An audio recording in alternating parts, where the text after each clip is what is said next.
Okay. Good afternoon बच्चों। अब आ रही है आवाज?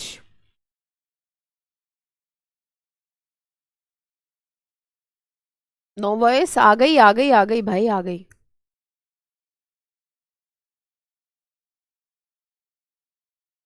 Good afternoon to all of you.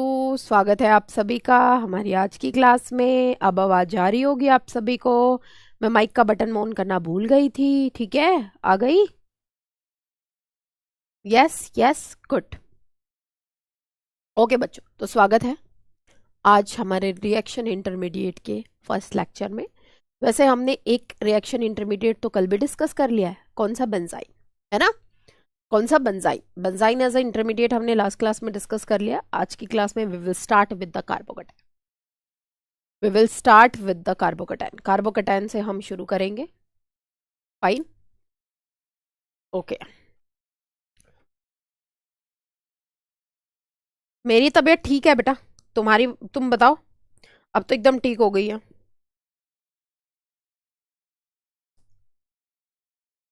एकदम बिल्कुल परफेक्ट, एकदम बिल्कुल परफेक्ट, एकदम मस्त। गुड आफ्टरनून प्रज्ञा, गुड आफ्टरनून।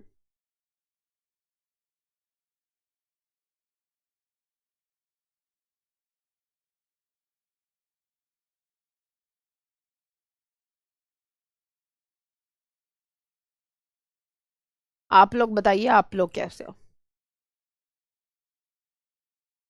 ठीक है, ओके बच्चों। चलिए, आई थिंक अगर सब लोग कनेक्ट हो गए हैं तो आज वॉच नहीं पहनी मैम? नहीं भाई, भूल गई। चलिए बच्चों, शुरू करते हैं अपनी आज की class. We will start with the carbocation. Okay, we will start with the carbocation. This is the lecture number 1।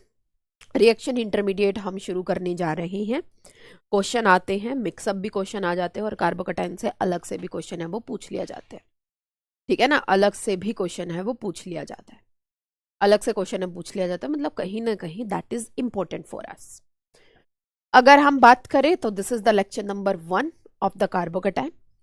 आज की क्लास में हम introduction to the carbocation, stability of the carbocation, if time left then we will discuss the reactions of carbocation also. हम लोग reactions of carbocation भी discuss करेंगे। चलिए शुरू करते हैं। सबसे पहले बच्चों, अगर हम बात करें रिएक्शन इंटरमीडिएट क्या होते हैं, what do you mean by the reaction intermediates. सबसे पहले कार्बोकटायन शुरू करने से पहले आप मुझे ये बताइए, what do you mean by the reaction intermediate.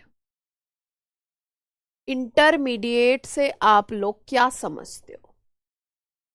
What do you mean by the reaction intermediate. Intermediate से आप लोग क्या समझते हो? बताओगे जरा फटाफट कमेंट करके, what do you mean by the reaction intermediate. Intermediate से आप लोग क्या समझते? बोलो फटाफट से, जल्दी कमेंट करके बताइए भाई, जल्दी से।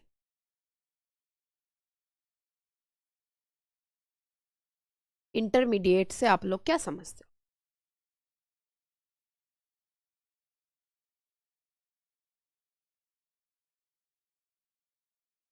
क्या समझते हो भाई इंटरमीडिएट से?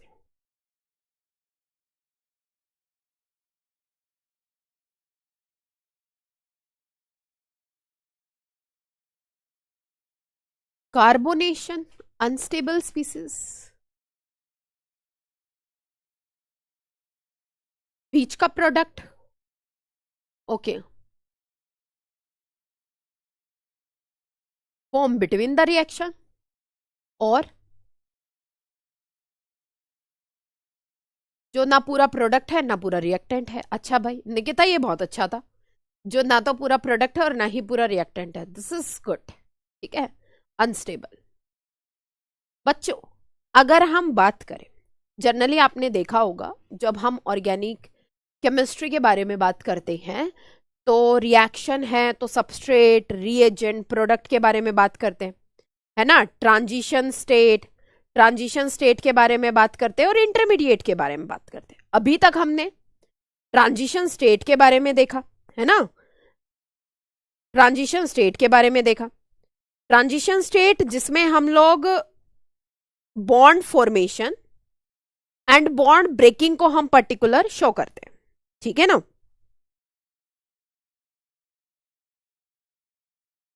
Bond breaking and bond formation को हम लोग शो करते हैं। अब जर्नली ट्रांजिशन स्टेट को हम एक स्टेप में काउंट नहीं करते क्योंकि एनर्जी बहुत ज्यादा होती है, हाईली अनस्टेबल स्पीसीज।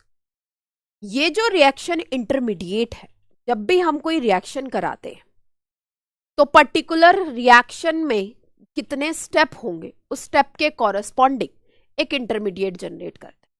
मतलब अगर मान लो एक ही स्टेप की रिएक्शन है तो रिएक्टेंट से प्रोडक्ट में हम कन्वर्ट हुए। अगर एक से ज्यादा स्टेप की रिएक्शन है तो कहीं ना कहीं वहां पे इंटरमीडिएट का फॉर्मेशन हो रहा है बच्चों। मतलब कि ऐसी स्पीसीज जो with in the reaction form होती है, अनस्टेबल होती है, फॉर्म होती है और उसके बाद फटाफट से प्रोडक्ट में कन्वर्ट हो जाती है, कहीं ना कहीं अनस्टेबल स्पीसीज है। मतलब कि एक पर्टिकुलर रिएक्शन है वो इस पर्टिकुलर इंटरमीडिएट के थ्रू जा रही है, देन जाके एक पर्टिकुलर प्रोडक्ट का फॉर्मेशन कर रही है, ठीक है। लाइक दैट हम इसको बोल सकते हैं। इसकी एनर्जी हाई एनर्जी की होती है बट एक ट्रांजिशन स्टेट से तो कम एनर्जी की होती है। मतलब कहीं ना कहीं जिस ट्रांजिशन स्टेट में हम sorry breaking and formation of bond को शो करते हैं, breaking and formation of bond को शो करते हैं कि बॉन्ड टूट रहा है और बन रहा है, उसकी कम एनर्जी यानी कि उसे थोड़ा बहुत स्टेबल, जिसको हम एक रिएक्शन के स्टेप में काउंट करते हैं, जो रिएक्शन के बीच में फॉर्म होता है और तभी गायब हो जाता है स्टेबिलिटी को गेन करने के, ठीक है ना। That is called as something we can say that unstable species, short living species formed within the reaction और उसके बाद फाइनल प्रोडक्ट में कन्वर्ट हो जाता है। Intermediate that form with in the reaction, charge species होती है, charge भी हो सकती है, न्यूट्रल भी हो सकती है, अनस्टेबल स्पीसीज होती है, शॉर्ट टाइम के लिए ये प्रेजेंट होती है। मतलब इसका जो टाइम पीरियड होता है बहुत शॉर्ट होता है, ठीक है। अब देखो जनरली हमारी जो ऑर्गेनिक रिएक्शंस है उसमें किस किस टाइप के इंटरमीडिएट हमें देखने को मिलते हैं। सबसे पहले हम बात करते हैं कार्बोकटायन की। जनरली हमें विद इन द रिएक्शन, कोई रिएक्शन है वो कार्बोकटायन के फॉर्मेशन के थ्रू भी प्रोसीड हो सकती है। अब कार्बोकटायन का मतलब क्या होता है बेटा? कार्बोकटायन का मतलब होता है कि कार्बन के ऊपर positive charge, that is called as carbocation. कितने इलेक्ट्रॉन स्पीसीज है? 2 यहाँ, 2 यहाँ, 2 यहाँ, तो this is our 6 electron species. तो बेसिकली इसके पास में कितने इलेक्ट्रॉन है बेटा? 6 इलेक्ट्रॉन है। कमी है, होने कितने चाहिए? 8।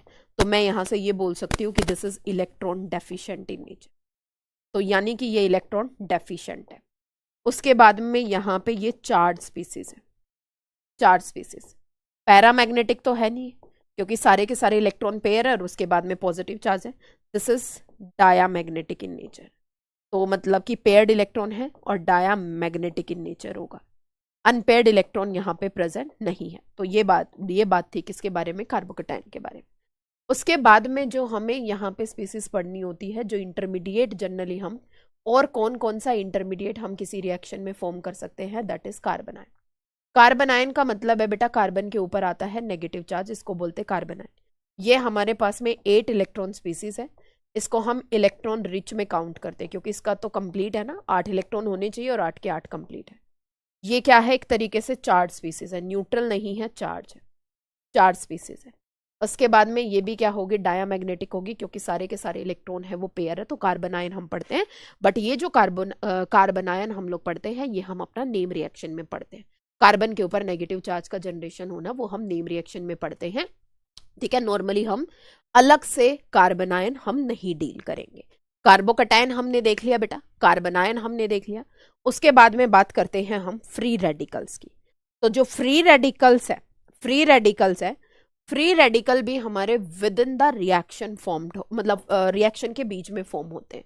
इसके फॉर्मेशन के लिए अलग से मेथड, 4th वन जो हमें पढ़ना होता है, that is the free radical.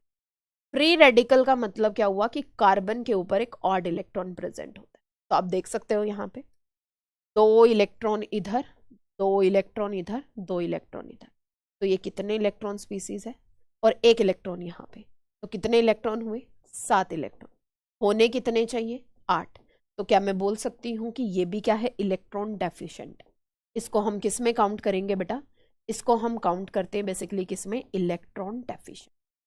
इसको हम किस में काउंट करते हैं? इसको हम काउंट करते हैं इलेक्ट्रॉन डेफिशिएंट में, क्योंकि एक इलेक्ट्रॉन की कमी है।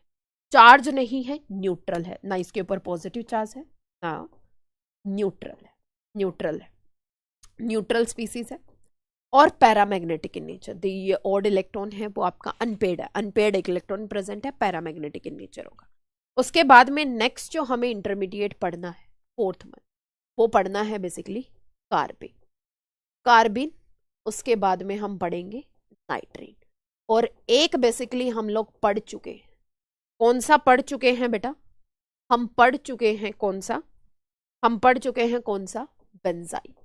बेंजाइन हम ऑलरेडी डिस्कस कर चुके हैं, इसको मैं आपको कंप्लीट करवा चुकी हूं, इसकी रिएक्शन पीवाईक्यू क्वेश्चन सारे के सारे हम पढ़ चुके हैं। अभी हमें इन 5 इंटरमीडिएट्स के बारे में बात करनी है, carbocation, carbanion, free radical, carbene and the nitrene. अगर हम बात करें कार्बिन की, तो कार्बिन किसको बोलते हैं, कार्बन। कार्बन के पास में कितने इलेक्ट्रॉन, 6 इलेक्ट्रॉन। यहाँ पे नजर आ रहे होंगे CH2 2 इलेक्ट्रॉन, C यहाँ पे क्या है R, या फिर इसको ऐसे लिखो CH2 2 इलेक्ट्रॉन, ठीक है। तो यानी कि यहाँ कार्बन के पास में कितने इलेक्ट्रॉन है, ये भी हमारी 6 इलेक्ट्रॉन स्पीसीज होती है। इसके पास में भी कितने इलेक्ट्रॉन की कमी होती है, 2 की। तो इसको हम किस में काउंट करते हैं, this is also our electron deficient in nature, this is also our electron deficient in nature. ये भी क्या है बेटा, इलेक्ट्रॉन डेफिशिएंट है, न्यूट्रल है, हम इसको चार्ज में काउंट नहीं करते। क्यों, होने कितने चाहिए, 8 है, कितने, 6, तो न्यूट्रल है। उसके बाद में नाइट्रीन की बात करें हम, तो नाइट्रीन इज ऑल्सो 6 इलेक्ट्रॉन स्पीसीज, ये भी क्या है बेटा, 6 इलेक्ट्रॉन स्पीसीज है। इसको भी हम किस में काउंट करते हैं, इलेक्ट्रॉन डेफिशिएंट में काउंट करते हैं। This is also our electron deficient, और ये भी क्या है, न्यूट्रल है। अब जनरली हमें अपने इंटरमीडिएट पढ़ने हैं। ये इंटरमीडिएट कैसे फॉर्म होते हैं, इनकी स्टेबिलिटी, इनकी reaction, generation of these intermediate, इनकी रिएक्शन, पीवाईक्यू प्रीवियस ईयर में किस तरीके के क्वेश्चन पूछे जाते हैं, इनकी स्टेबिलिटी, जनरेशन, रिएक्शन, यही हमारा मेथड रहेगा। सबसे पहले कार्बोकटायन के बारे में जानेंगे, उसके बाद स्टेबिलिटी ऑफ कार्बोकटायन के बारे में जानेंगे, उसके बाद में methods to generation of the carbocation, उसके बाद में रिएक्शंस ऑफ द कार्बोकटायन। हर एक इंटरमीडिएट को हम इसी तरीके से पढ़ेंगे। जैसे लास्ट क्लास में हमने पहले बेंजाइन के बारे में आइडिया लिया कि बेंजाइन बेसिकली किसको बोलते हैं, उसके बाद में मेथड्स टू जनरेट बेंजाइन, उसके बाद में रिएक्शंस ऑफ द बेंजाइन, ठीक है। तो ये सारी चीजें हमने डिटेल में पढ़ी। तो आज का जो हमारा टॉपिक है that is the carbocation, that is the carbocation. अगर मैं इस कार्बोकटायन के बारे में बात करूं, अभी अभी मैंने आपको बोला कार्बोकटायन किसको बोलते हैं बेटा, जब कार्बन के ऊपर आ जाता है पॉजिटिव, ठीक है। अब ये वैलेंसी, तो ये 6 इलेक्ट्रॉन स्पीसीज, इसकी जो हाइब्रिडाइजेशन है, कार्बन की जो हाइब्रिडाइजेशन है वो क्या है, sp2। sp2 है तो मतलब क्या हुआ, प्लेनर है, सारे के सारे एटम्स है वो हमारे एक ही प्लेन में लाई कर रहे हैं और इलेक्ट्रॉन डेफिशिएंट होगा। और अगर इलेक्ट्रॉन डेफिशिएंट होगा तो क्या मैं इसको बोल सकती हूं कि ये एक तरीके से इलेक्ट्रोफाइल की तरह काम करेगा, ये एक तरीके से इलेक्ट्रोफाइल की तरह काम करेगा। अब हम बात करते हैं बेटा structure of this carbocation.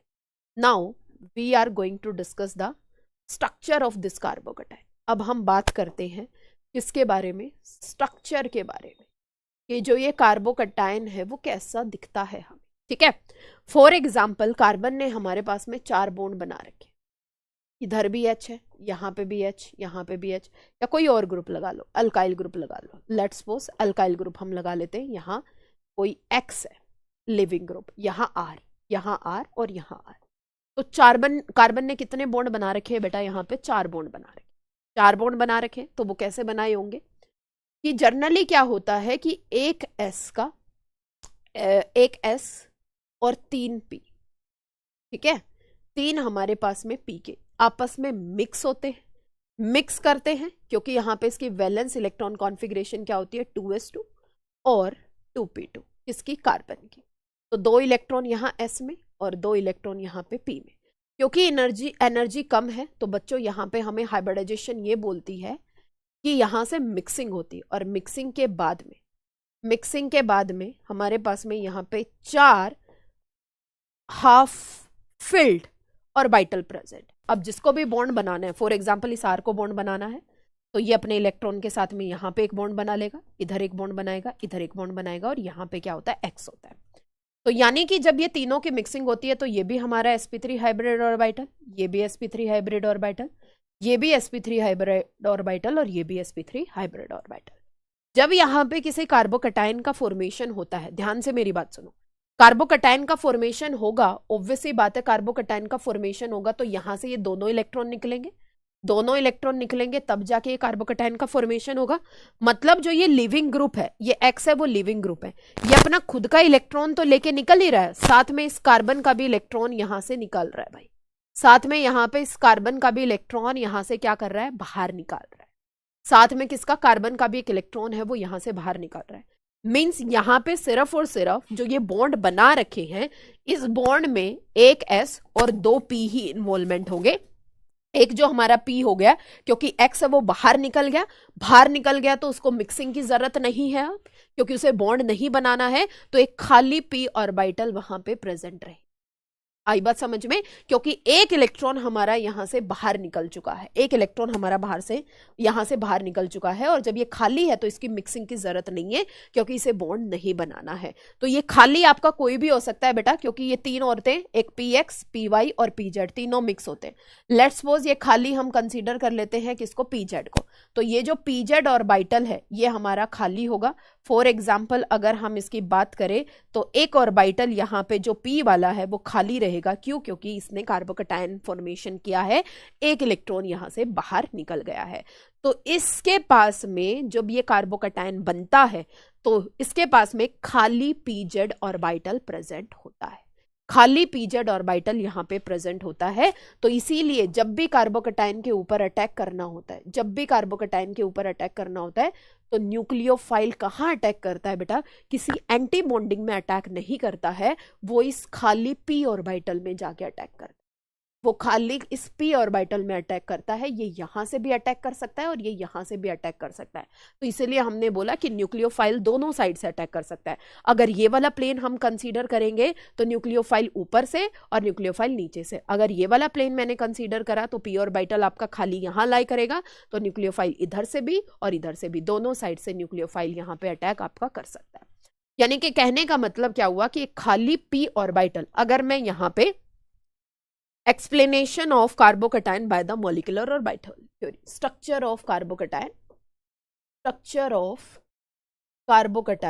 via MOT, यानी कि MOT से अगर मैं इसके स्ट्रक्चर को एक्सप्लेन करना चाहूँ किसके, कार्बोकटायन के, तो किस तरीके से मैं एक्सप्लेन कर सकती हूँ बेटा, तीन यहाँ पे सिग्मा है, तीन यहाँ पे क्या है, सिग्मा, एक खाली यहाँ पे पीजेड ऑर्बिटल है जिसको हम बोलेंगे नॉन बॉन्डिंग, ना ये बॉन्डिंग का है और ना ये नॉन बॉन्डिंग का है, ठीक है। तो तीन यहाँ पे बॉन्डिंग के हुए जिसमें कितने इलेक्ट्रॉन है बेटा, 6 इलेक्ट्रॉन है। एक यहाँ पे नॉन बॉन्डिंग का, क्योंकि बॉन्डिंग की एनर्जी क्या होती है, सबसे ज्यादा, एंटी बॉन्डिंग की एनर्जी क्या होगी, सबसे ऊपर होगी, ये खाली होंगे। और नॉन बॉन्डिंग, ना तो ये बॉन्डिंग का ना ये एंटी बॉन्डिंग का, तो इसकी एनर्जी इनिशियली जितनी थी उतनी रहेगी। तो अब की बार अगर इसे इलेक्ट्रॉन एक्सेप्ट करने होंगे, क्योंकि नॉन बॉन्डिंग हमारा कम एनर्जी का होता है, तो this is called as the LUMO, that is our lowest unoccupied molecular orbital.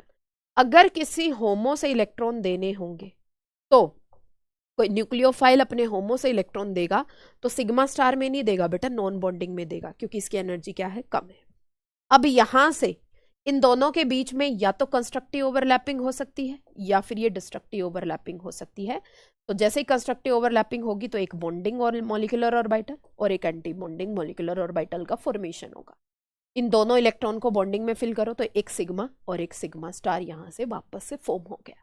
जैसे कि फॉर एग्जाम्पल इस पर्टिकुलर कार्बोकटायन के ऊपर, इस पर्टिकुलर कार्बोकटायन के ऊपर अगर किसी न्यूक्लियोफाइल ने आके अटैक किया पीजेड में, तो इधर क्या लगेगा बेटा, न्यूक्लियोफाइल। तो तुम यहां से वापस बोल सकते हो कि यहाँ पे वापस से हमारे पास में एक नया सिग्मा फॉर्म हुआ है। पहले 3 सिग्मा तो ऑलरेडी थे, बट इन दोनों की ओवरलैपिंग की वजह से एक नया सिग्मा फॉर्म हुआ है, और जब नया सिग्मा फॉर्म हुआ है तो एक नया सिग्मा स्टार भी फॉर्म होगा। इस तरीके से हम लोग यहाँ पे बोल सकते हैं कि basically this is the formation of the carbocation. इतनी सी बात सबको क्लियर हुई या नहीं हुई, एक बार फटाफट से कमेंट करके बताइए। स्ट्रक्चर इसका MOT से समझ में आया या नहीं आया कार्बोकटायन का।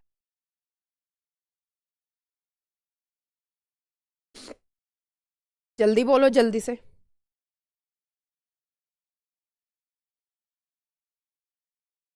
जल्दी बोलो बेटा।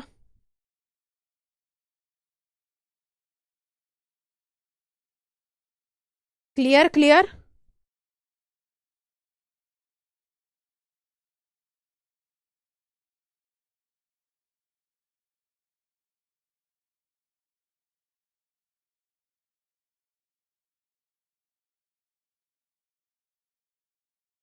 आ गया ना? Good. Now this is about the structure of the carbocation. आपको बहुत अच्छे से ये चीज समझ में आई होगी। अब हम बात करते हैं स्टेबिलिटी ऑफ द कार्बोकटायन की। जीओसी में तुम लोग पढ़ चुके हो अच्छे से स्टेबिलिटी ऑफ द कार्बोकटायन। अगर मैं डायरेक्ट यहाँ पे जो स्टेबिलिटी ऑफ द कार्बोकटायन से इंटरमीडिएट से जो क्वेश्चन पूछे गए हैं वो डायरेक्ट दे दूं तो रिवीजन की जरूरत है क्या? स्टेबिलिटी ऑफ कार्बोकटायन आपकी जीओसी में हो चुकी है ना भाई? बताना मुझे जरा एक बार। स्टेबिलिटी ऑफ द कार्बोकटायन हो चुकी है ना मैम? स्ट्रक्चर रिपीट कर दिए एक बार। स्ट्रक्चर बेटा ये है कार्बोकटायन का। एक खाली पी ऑर्बिटल होता है, ठीक है? एक वैकेंट पी ऑर्बिटल, जिसकी वजह से हम इसको क्या बोलते हैं? इलेक्ट्रॉन डेफिशिएंट बोलते हैं। अब अपनी मर्जी से हम कोई भी एक्सिस के कोरेस्पॉन्डिंग इसको खाली ले सकते हैं, एक्स वाई जेड, ठीक है? तो वो हमारी इच्छा है, ऐसा नहीं कि पी जेड ही क्यों लिया आपने, एक्स भी ले सकते हो, वाई भी ले सकते हो, जेड भी ले, क्योंकि हमें नहीं पता ना कौन से दो मिक्स हो रहे हैं, एक्स मिक्स हो रहा है, वाई मिक्स हो रहा है, या कौन सा मिक्स हो रहा है, ठीक है? तो जनरली यहाँ पे अगर हम देखें तो this is our vacant P orbital, इसीलिए हम इसको क्या बोलते हैं? Electron deficient. क्योंकि इसके पास में खाली पी ऑर्बिटल है तो इसीलिए हम इसको इलेक्ट्रॉन डेफिशिएंट बोलेंगे। और इसको electrophilic in nature, electrophilic in nature. अब बाकी यानी कि ये एक खाली पी ऑर्बिटल है, वैकेंट पी ऑर्बिटल है, बट ये जो बॉन्ड है वो sp2 हाइब्रिड ऑर्बिटल, ये जो बॉन्ड है वो आपका sp2 हाइब्रिड ऑर्बिटल बोला जाएगा, और ये जो बॉन्ड है वो इसका sp2 हाइब्रिड ऑर्बिटल बोला जाएगा, क्योंकि कार्बन की जो हाइब्रिडाइजेशन है दैट इज sp2। तो ये जो इलेक्ट्रॉन प्रेजेंट है वो sp2 हाइब्रिड ऑर्बिटल में प्रेजेंट है, दोनों के दोनों, क्योंकि मिक्सिंग से बने हुए हैं तो ये भी दोनों के दोनों इलेक्ट्रॉन हैं वो हमारे sp2 हाइब्रिड ऑर्बिटल में प्रेजेंट, ठीक है? दोनों के दोनों इलेक्ट्रॉन। अब हम बात करते हैं किसकी बच्चों? Stability of the carbocation. Next देखो यहाँ पे what we are going to discuss is the stability of the carbocation. अब हम बात करते हैं किस पे? स्टेबिलिटी ऑफ द कार्बोकटायन पे, कि कार्बोकटायन की स्टेबिलिटी किसके ऊपर डिपेंड करती है। हमें पता है कि जो कार्बोकटायन है that is electron deficient in, तो कार्बोकटायन हमारा क्या है? Electron deficient in nature. और अगर ये इलेक्ट्रॉन डेफिशिएंट इन नेचर है तो इलेक्ट्रॉन डोनेटिंग ग्रुप इसकी स्टेबिलिटी को बढ़ाएंगे, और इलेक्ट्रॉन विड्रॉइंग ग्रुप इसकी स्टेबिलिटी को क्या करेंगे? डिक्रीज करेंगे। तो क्या मैं यहां से बोल सकती हूँ कि stability of carbocation is directly proportional, stability of carbocation directly proportional two electron donate. तो यानी कि जो इलेक्ट्रॉन डोनेटिंग ग्रुप होंगे उनके डायरेक्टली प्रोपोर्शनल होगी स्टेबिलिटी ऑफ कार्बोकटायन, क्योंकि इलेक्ट्रॉन डेफिशिएंट है।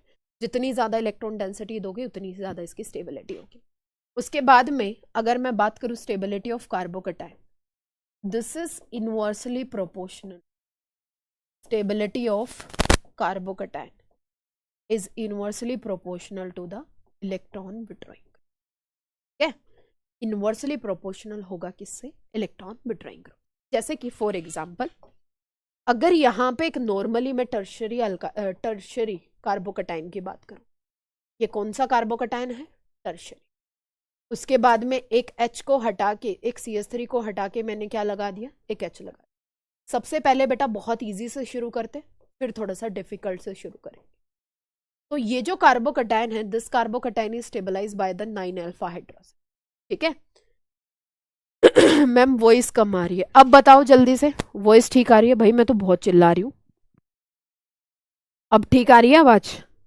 बताना जरा, यस और नो, बताओ भाई जल्दी, क्योंकि बहुत ज्यादा बोल रही हूँ भाई मैं तो।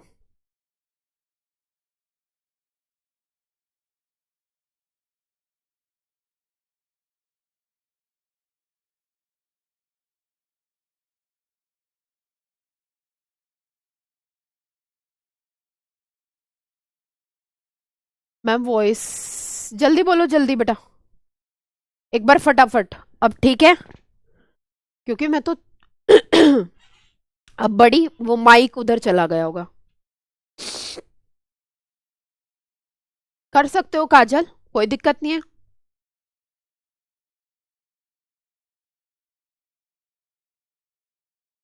कर सकते हो, कोई दिक्कत नहीं है।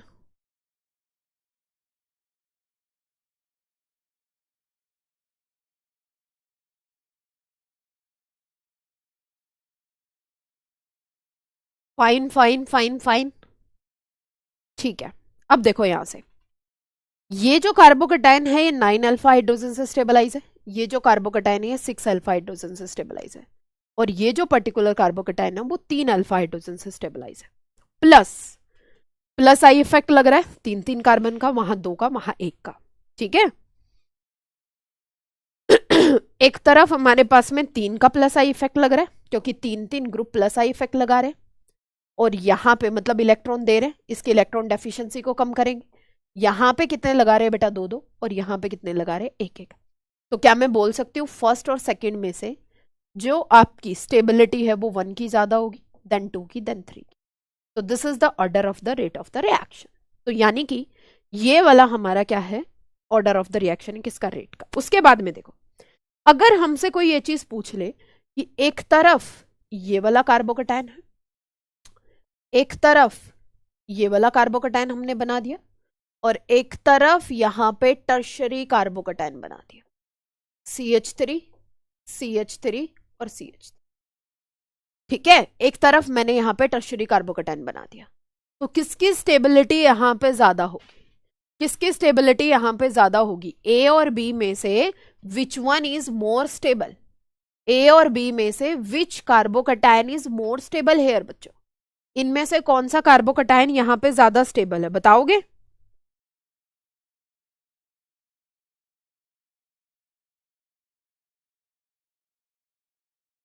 कौन सा कार्बोकेटाइन यहां पे ज्यादा स्टेबल है, which carbocation is more stable, tertiary. देखो बच्चों, टर्शरी में मेरे पास में यहां पे नो अल्फा हाइड्रोजन प्रेजेंट है, नो डाउट, ठीक है। टर्शरी में यहां पे 9 अल्फा हाइड्रोजन प्रेजेंट है, जिसकी वजह से ज्यादा स्टेबल है, बट दिस इज लगने को ये आपको प्राइमरी लग रहा है, बट ये जो पर्टिकुलर कार्बोकेटाइन है, ये जो पर्टिकुलर कार्बोकेटाइन है, this is also more stable.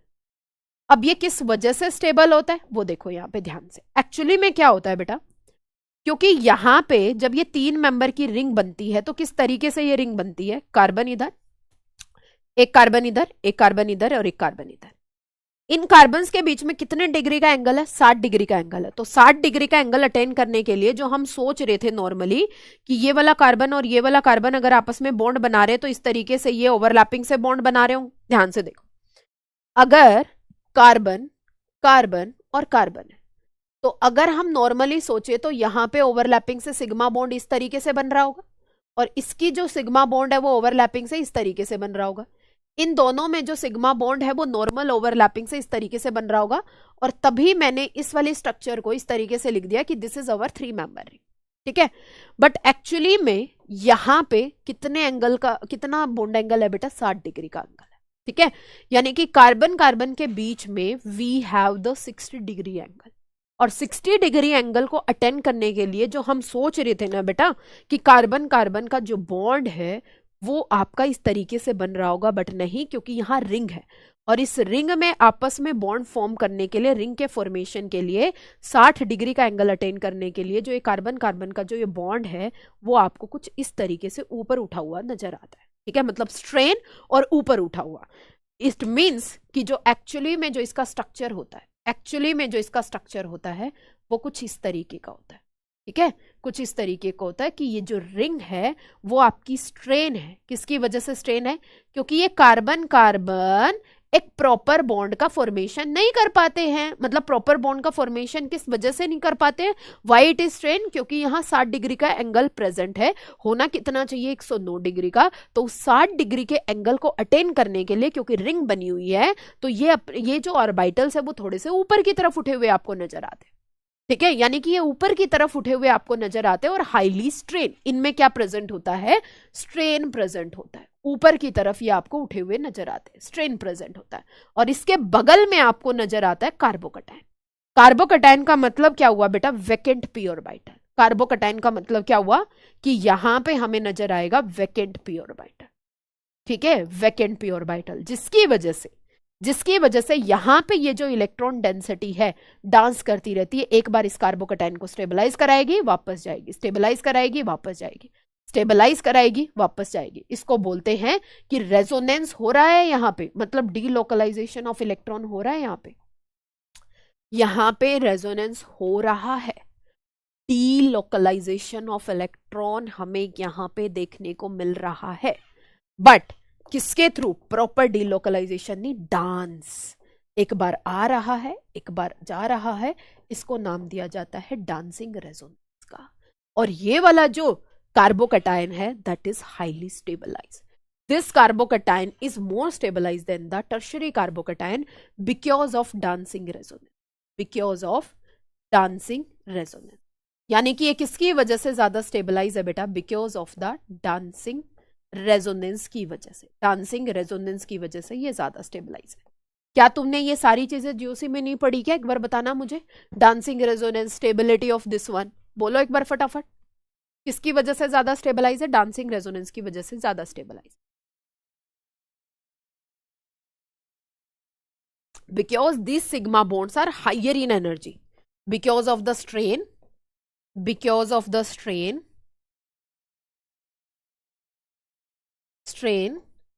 ये जो सिग्मा बॉन्ड है, sigma bonds are of higher energy.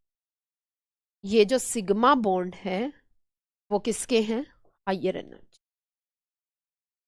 These sigma bond are of higher energy. पढ़ा है ना सबने जीओसी में?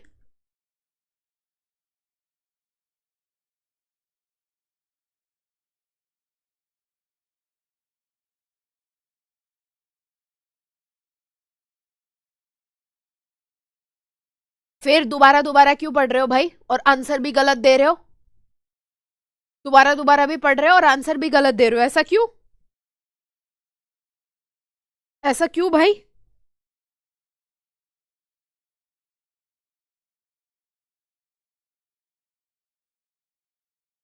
दोबारा दोबारा भी पढ़ रहे हो और आंसर भी गलत दे रहे हो, ऐसा क्यों कर रहे हो? ठीक है, तो ए है वो ज्यादा स्टेबल है। अब देखो, अगर यहां पे कार्बोकटायन, कार्बन है, कार्बोकटायन है, इधर मैंने एक साइक्लोप्रोपाइल रिंग लगा दी और इधर मैंने यहाँ पे दो दो साइक्लोप्रोपाइल, एक और साइक्लोप्रोपाइल रिंग का फॉर्मेशन कर दिया, ठीक है, एक ये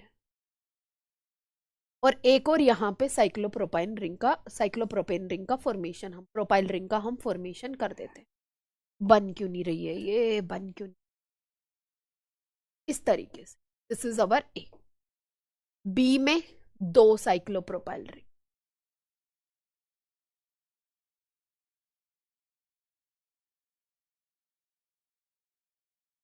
ठीक है, this is our B. Third में क्या है? सिर्फ और सिर्फ एक ही साइक्लोप्रोपाइल रिंग। तो यहां से अगर हमसे कोई पूछे stability of the carbocation, stability of the carbocation, तो स्टेबिलिटी ऑफ कार्बोकटायन की अगर बात करें तो सबसे ज्यादा, जितनी ज्यादा ये तीन मेंबर की रिंग होगी उतना ही ज्यादा यहाँ पे हमें क्या देखने को मिलेगा? Dancing resonance. मतलब उतना ही ज्यादा यहाँ पे कार्बोकटायन क्या होगा? स्टेबल होगा। तो मैं यहां से ये बोल सकती हूँ कि स्टेबिलिटी ऑफ कार्बोकटायन ए सबसे ज्यादा, फिर बी और फिर सी। ये होगा हमारा स्टेबिलिटी का ऑर्डर, ठीक है। अगर हमसे नॉर्मली कोई पूछ ले कि एक तरफ क्या है, ये है साइक्लोप्रोपेन रिंग, ये वाला कार्बोकटायन है, दूसरी तरफ ट्रोपोलियम आयन है। Tropylium ion that is aromatic in nature, that is aromatic in nature. A और बी में से कौन सा ज्यादा स्टेबल होगा? तो यहां पे ट्रोपोलियम आयन से ज्यादा स्टेबल ये वाला होगा, dancing resonance, as compare to B. यानी कि ये एरोमेटिसिटी से स्टेबलाइज है, this is stabilize by the aromaticity और this is stabilize by the dancing resonance. ये किससे स्टेबलाइज है बेटा? ये स्टेबलाइज है हमारा डांसिंग रेजोनेंस से। तो डांसिंग रेजोनेंस वाला ज्यादा स्टेबल होगा एज कंपेयर टू किसके? ट्रोपोलियम आयन के। एज कंपेयर टू किसके? ट्रोपोलियम आयन के। डांसिंग रेजोनेंस वाला है वो बेसिकली ज्यादा स्टेबल होगा। wait wait wait wait wait wait wait wait wait wait wait wait wait wait wait this aromaticity not aromaticity, ये जो एरोमेटिसिटी वाला है वो ज्यादा स्टेबल होगा, B is more stable than A. Wait wait उल्टा कर दिया हमने, एरोमेटिसिटी हमारी यहां पे जीत जाएगी, this aromaticity is more stabilize than the one ring, अगर आपके पास में एक रिंग हो। नेक्स्ट क्वेश्चन देखो, अगर यहां पे दो रिंग है कार्बोकैटायन और यहां पे दो रिंग है और इधर एक एरोमेटिक कंपाउंड आपको दे रखा है साइक्लिक ट्रोपोलियम आयन, इस ए और बी में से अब कौन सा ज्यादा स्टेबल होगा? ये तो डांसिंग रेजोनेंस से स्टेबलाइज है, ये एरोमेटिसिटी से स्टेबलाइज है, इस केस में A is more stable than B, this is the stability of carbocation. ये यहां पे क्या होगी? स्टेबिलिटी ऑफ कार्बोकैटायन होगी, ए है वो ज्यादा स्टेबल है किससे? बी से। ये सारी चीजें आप जीओसी में पढ़ चुके हो, बस एक बार मैं यहाँ पे रिकैप करवा रही हूँ, आपका ओवरऑल ट्रेंड यहाँ पे मैं लिखवा रही हूँ, दैट्स इट। ठीक है, ओवरऑल ट्रेंड मैं यहाँ पे लिखवा रही हूँ, दैट्स इट, और ज्यादा नहीं। देखो अब overall stability of the carbocation अगर मैं लिखवाऊं कि जो हमारे पास में overall stability of carbocation, stability of carbocation यानी कि कार्बोकैटायन की ओवरऑल स्टेबिलिटी सबसे ज्यादा स्टेबल, ओवरऑल ट्रेंड में यहां पे लिखवा रही हूं कार्बोकैटायन,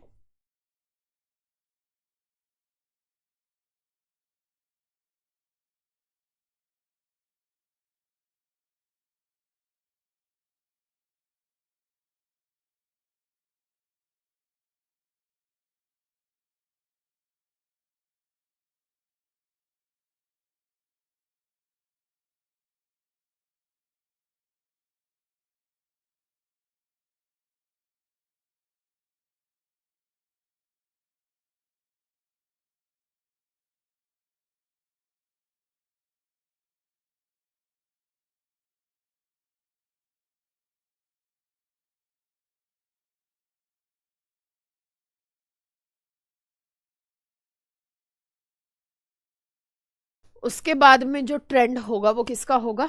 यहां पीएच पॉजिटिव, पीएच एच, उसके बाद में जो ज्यादा स्टेबल होता है वो टर्शियरी कार्बोकैटायन, उसके बाद में बेंजाइलिक कार्बोकैटायन एक पीएच वन, उसके बाद में अलाइलिक कार्बोकैटायन। अब देखो ध्यान से, कुछ बुक्स बेटा इन दोनों को इक्वली स्टेबलाइज करती है कि PHCH2 है और अलाइलिक है, जनरली इक्वली स्टेबलाइज है। ठीक है, कुछ बुक्स इनको डिफरेंशिएट कर देती है, कुछ किताबें इनको इक्वली स्टेबलाइज करती है, कुछ किताबें इनको डिफरेंशिएट कर देती है, बट नॉर्मली ये हालांकि ज्यादा स्टेबल होता है एज कंपेयर टू किसके? अलाइलिक के। उसके बाद में यहां पे कौन होगा? Secondary carbocation, this is secondary. उसके बाद में हम यहां पे क्या लिखेंगे? Primary carbocation, this primary carbocation is less stable than the secondary carbocation, overall trend of the reaction, overall trend of the reaction। उसके बाद में क्या आता है? CH3+। उसके बाद में अगर डबल बॉन्ड के ऊपर पॉजिटिव आ जाए, उसके सबसे लीस्ट बेंजीन के ऊपर positive, this is the overall trend of the stability order, this is the overall trend of the stability order. क्या इतनी सी बात सबको क्लियर हुई या नहीं हुई? जल्दी बताओ बेटा, जल्दी बताओ, जल्दी से फटाफट, क्या यहां पे ये चीज क्लियर हुई है या नहीं हुई है? फटाफट बोलो जल्दी। इज इट क्लियर और not? Stability, overall stability of carbocation, overall order हमने यहाँ पे लिखा, कौन सा ज्यादा स्टेबल होगा, कौन सा कम स्टेबल होगा, किसको पहले रखेंगे, किसको बाद में। ठीक है, सो this is about the stability of the carbocation. अब कुछ क्वेश्चंस जो इजी, बहुत इजी क्वेश्चन जो CSIR नेट ने पूछे हुए हैं। ठीक है, बहुत इजी क्वेश्चन जो पर्टिकुलर CSIR नेट ने पूछे हुए हैं। रेडी हो? आज क्या हुआ भाई? दुखी दुखी से लग रहे हो तुम लोग, कोई बात है?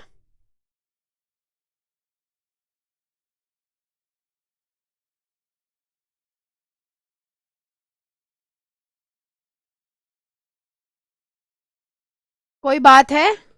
क्या हो गया?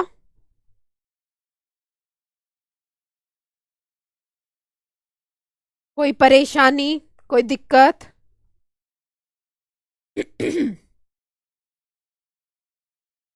रुको भाई, गले में पता नहीं क्या हो गया। कोई परेशानी, कोई दिक्कत, कोई समस्या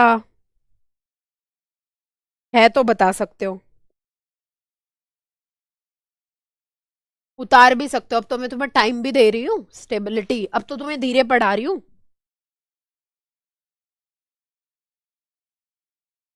पहले ऑर्गेनिक डरावनी लगती थी, अब इजी लगती है। Thank you ma'am. अच्छा बेटा। अरे बहुत इजी।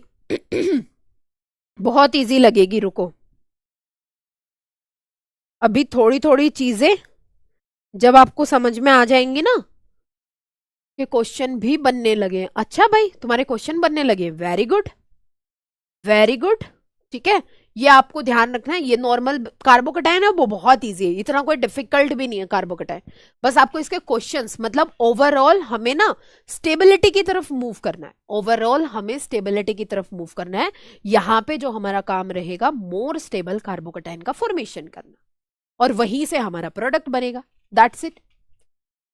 दिक्कत एक ही है, रिवीजन कम होता है। रिवीजन करा करो भाई, रिवीजन के बिना चीजें भूल जाओगे, और अगर चीजें भूल जाओगे तो चीजें गड़बड़ हो जाएंगी फिर, पता है तुम्हें। चलो। जून 2020 का 6 डाउनलोड ऑप्शन नहीं आ रहा है बेटा, क्यों नहीं आ रहा है? चलो क्वेश्चन करो फटाफट से। जून 2020 में सवाल देखो, जून 2020 में क्या सवाल पूछा गया। अच्छा, तुम लोगों ने, किसने मुझे जो होमवर्क क्वेश्चन दिया था वो किसी ने याद दिलवाया? तुमने किसी ने भी मुझे होमवर्क क्वेश्चन याद नहीं दिलवाया। थैंक यू सुमेला, थैंक यू। किसी ने भी होमवर्क क्वेश्चन याद दिलाया कि मैम अपने हमने हमें ना होमवर्क क्वेश्चन दिया था और उसका आंसर बताना था? अरे बहुत इजी है, जिसमें इलेक्ट्रॉन विड्रॉइंग ग्रुप। ठीक है, बहुत इजी है, बहुत इजी है। हमारे पास में कौन सा था कि यहाँ पे सबसे ज्यादा CF3 इलेक्ट्रॉन डेंसिटी को खींचेगा, उसके बाद आएगा CS3 और उसके बाद आएगा OCS3, क्योंकि OCS3 प्लस M इफेक्ट लगा रहा है, जिसकी वजह से इलेक्ट्रॉन डेंसिटी है वो रिच होगी। तो ये होमवर्क क्वेश्चन का आंसर था, और आई थिंक ये कौन से ऑप्शन से मैच कर रहा था? आई थिंक वो ऑप्शन नंबर A से मैच कर रहा था, है ना? तुमने याद ही नहीं दिलाया, मैंने बोला था कल आते ही करवा दूंगी। तो सबसे ज्यादा CF3, फिर उसके बाद CS3, फिर OCS3, क्योंकि OCS3 प्लस M इफेक्ट लगा रहा है, और प्लस M इफेक्ट लगाएगा तो उस रिंग को इलेक्ट्रॉन रिच करेगा, और जितनी ज्यादा इलेक्ट्रॉन डेफिशिएंट रिंग होगी उतनी ज्यादा rate of nucleophilic aromatic substitution होगी। ठीक है, तो सबसे पहले CF3, उसके बाद में CH3, उसके बाद में OCS3, ये वाला आंसर था उसका। ठीक है, अब ये जून 2020 में पूछा हुआ क्वेश्चन है। हमसे क्या पूछ लिया बेटा? हमसे ये पूछ लिया the correct stability of carbocation. बहुत इजी क्वेश्चन है ये तो। मैं एक्सेप्ट करूंगी, मैं एक्सपेक्ट करूंगी कि 100% बच्चों का आंसर आए स्टेबिलिटी ऑफ कार्बोकेटाइन। 100% बच्चों का आंसर आना चाहिए बेटा इस क्वेश्चन का। तो बहुत इजी सा क्वेश्चन था। इधर कार्बोकेटाइन A बना रखा है, उसके बाद में यहाँ पे ये वाला कार्बोकेटाइन बना रखा है। मतलब नेट ने इतना इजी क्वेश्चन पूछ लिया भाई जून 2020 में, समझ नहीं आया मुझे तो। इतना इजी क्वेश्चन। CAB, B यहाँ पे क्या है? ACB। ठीक है, C यहाँ पे क्या है? BCA, और D बेसिकली यहाँ पे क्या है? CBA। इतना इजी सवाल पूछ लिया, पता नहीं मुझे तो क्या सोच के पूछ लिया। देखो तुम लोग कभी कभार बहुत ज्यादा लास्ट में बोलेंगे सोचे थे। अच्छा कोई बात नहीं, से टेस्ट में सेम क्वेश्चन का आंसर गलत दिया है बेटा, DPP में भी इसको करेक्ट करो। मैंने DPP देखी आपकी, उसमें भी गलत दे रखा है। This is CF3 then CH3 then OCS3। Official answer key निकालो 2016 की, और उसमें देखना CF3 then CH3 then OCS3। Automatically this is the common sense ना। OCS3 तो प्लस M से इलेक्ट्रॉन डेंसिटी को बढ़ाएगा बेटा, वो कैसे रेट को बढ़ा सकता है? ठीक है ना, तो ये क्वेश्चन करेक्ट करो। Okay fine. D D D D D D C सबसे ज्यादा। आज तो मुझे पोल लगाने का मन कर रहा है और 30 सेकेंड देने का मन कर रहा है सिर्फ आपको। ये क्वेश्चन जून 2020 में पूछ लिया था। बट चिंता मत करो बेटा, CSIR नेट है, बढ़िया बढ़िया सवाल पूछता है, तुम काहे को टेंशन लेते हो? बढ़िया बढ़िया सवाल पूछता है CSIR नेट, ऐसे छोटे मोटे सवाल नहीं पूछता है। ये तो सोचा होगा उसने कि बच्चों को 2 नंबर आसानी से दे दूं, कुछ फर्क नहीं पड़ता, बच्चों को 2 नंबर आसानी से दे देता हूं, है ना, ताकि वो भी खुश हो जाए, इसलिए सोचा होगा CSIR नेट ने। सबसे ज्यादा C, then B, then A, option number D, और show the result. Show the result, अच्छा पोल, रुको रुको रुको, A, B, अब मुझे ना सेलेक्ट करना है, किसी बच्चे ने जो गलत किया है, क्या सेलेक्ट करूं? चलो ए ही सेलेक्ट कर लिया, कोई दिक्कत नहीं, ए। ये कौन है बेटा? 96% बच्चों ने सही आंसर दिया है, एक बच्चे ने ए आंसर दिया है और एक बच्चे ने बी आंसर दिया है। ये ए जिसने आंसर दिया है वो तो हमें मिल गई, कौन है? कामिनी। अब इस कामिनी, एक बात बताना बेटा, क्या तू आपसे ये वाला क्वेश्चन भी सही नहीं हुआ, या जानबूझ के आंसर दिया, या फिर यू ही टिक हो गया? बताना जरा मुझे। ये वाला अलाइलिक स्टेबलाइज है, रेजोनेंस स्टेबलाइजेशन है, ठीक है। ये वाला 2 अल्फा हाइड्रोजन से स्टेबलाइज है, तो रेजोनेंस वाला अल्फा हाइड्रोजन से ज्यादा स्टेबल होता है। ई वाला sp2 कार्बन के ऊपर पॉजिटिव चार्ज सबसे लीस्ट स्टेबल, ठीक है। ए वाला सबसे लीस्ट स्टेबल। ऑर्डर देख लो, अभी अभी ऑर्डर लिखवाया और उसी में गलत कर दिया भाई, उसी में गलत कर दिया भाई, इसलिए मैंने ये चीज सेलेक्ट की। और ऐसा ही ये बच्चा बी वाला है, एक बच्चा ये, एक बच्चा वो, ठीक है। और यहां पे हमारे पास में D 96%। क्या सोचूं मैं, क्या समझूं मैं? अच्छा गलती से हुआ, फिर ठीक है कामिनी, गलती से हुआ है तो फिर ठीक है, ओके फाइन, बट ना सही से आंसर दिया करो, ऐसे मत किया करो। आगे चलो, और भी बहुत इजी सा सवाल, तुम देखो, मतलब तुम ये सोचो कि हुआ क्या, हुआ क्या नेट को जो हमसे इतना इजी सवाल पूछ लिया, वैसे पूछता नहीं है नेट इतना इजी सवाल, दैट इज दिसंबर 2017 का, दिसंबर 2017 का सवाल है। और एक और ऐसा ही सवाल जून 2018 में पूछा गया। मतलब जब उसे 2 मार्क्स में क्वेश्चन, मतलब बच्चों से 2 मार्क्स देने होते हैं ना, तो वो इसी टाइप के क्वेश्चन पूछ लेता है, थोड़े इजी, ताकि सब लोग इसको कर पाए। ए, किसी के मार्क्स नेगेटिव में ना जाए। OM इधर, यहां डबल बॉन्ड, इधर क्या आया? कार्बोकटाइन, इधर क्या है? CS3। ये क्या है बेटा? B, okay fine. उसके बाद में इधर क्या है? OMe, यहां क्या है? पॉजिटिव, और ये क्या है? C। करेक्ट ऑर्डर, ए दे रखा है ACB, बी दे रखा है BCA, C क्या दे रखा है? CAB, और D क्या है? CB और A। ये वाला क्वेश्चन बहुत इजी है।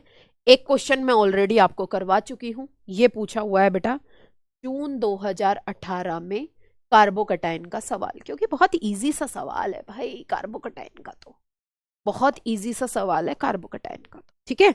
जून 2018 में हमें यहाँ पे compare the stability of the कार्बोकटाइन, इधर BR दे दिया ए वाले केस में, ठीक है। इस वाले केस में यहाँ डबल बॉन्ड दे दिया, इधर BR दे दिया, दिस इज B। ये डबल बॉन्ड नहीं होगा बेटा, पक्का, I am sure, typing error है या पेपर में, ये डबल बॉन्ड बिल्कुल भी नहीं होगा। C की अगर हम बात करें तो C में ये एडमेंटेन टाइप का सिस्टम,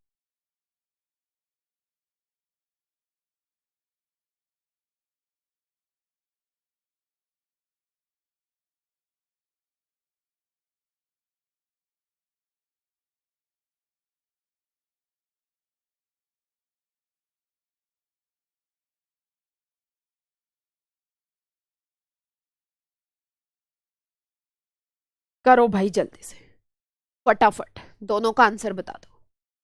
देख लो कितना इजी से सवाल पूछ रखे हमसे, ये 2-2 नंबर के सवाल है, ऐसा नहीं है कि बेसिक नहीं पूछा जाता है, ठीक है, बेसिक भी पूछा जाता है।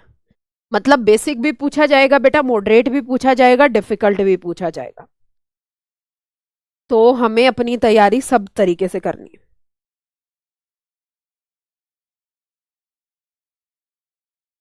फाइन,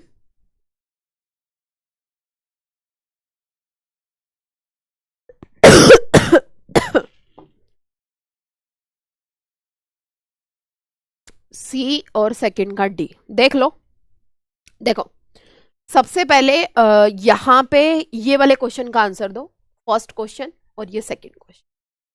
इसमें मैं देखना चाहती हूँ कितने बच्चे इस क्वेश्चन को गलत करेंगे। पहले ये वाला सवाल का आंसर दो। 45 सेकंड रो, स्टार्ट द पोल। जल्दी करो, जल्दी से। आई वॉन्ट टू सी कितने बच्चे इसको गलत करेंगे और कितने बच्चे इसको सही करेंगे। What is the correct order of the reaction? What is the correct order of the reaction? जल्दी बोलिए भाई।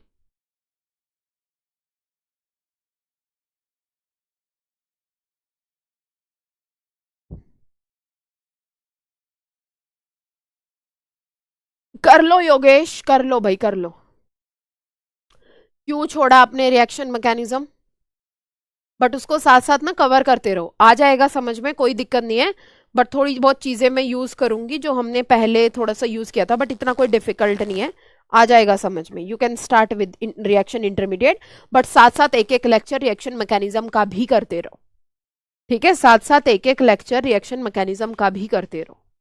Okay fine.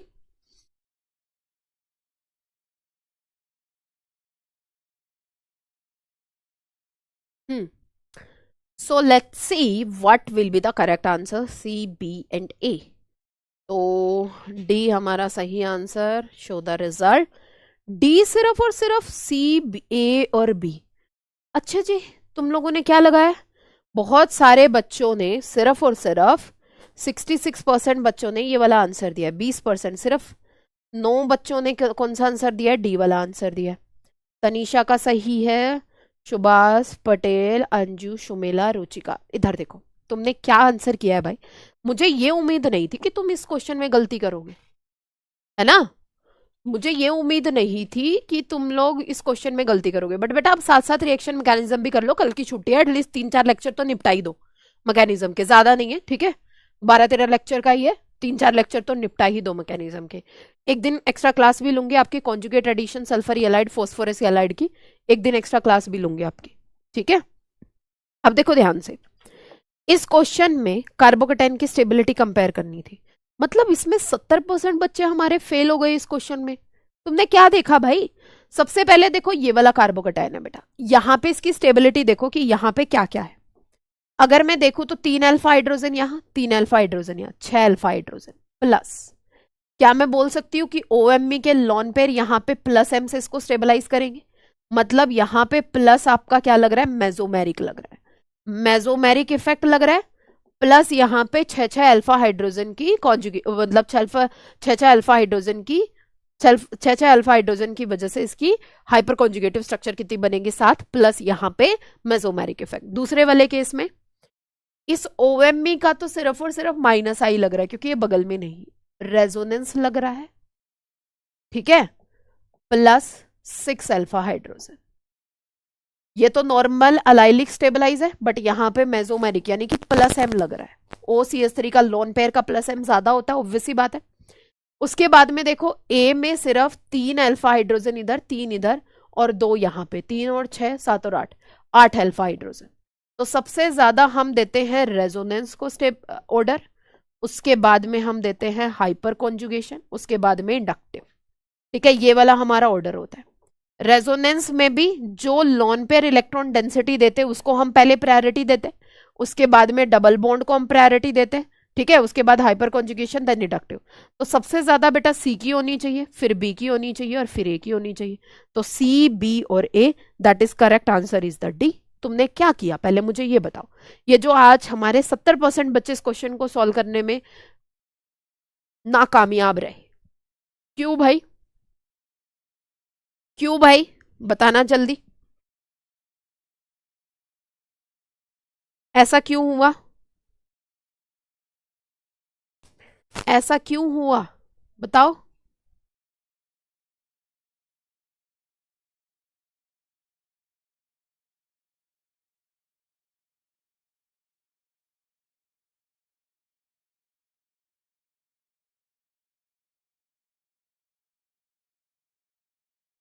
Why it happened? आपने ये क्वेश्चन गलत क्यों किया? 70% बच्चे इस क्वेश्चन को गलत कर गए भाई, मुझे रीजन चाहिए। क्यों किया आप लोगों ने ऐसा, क्यों किया? I want answer. बोलो जल्दी, क्यों किया?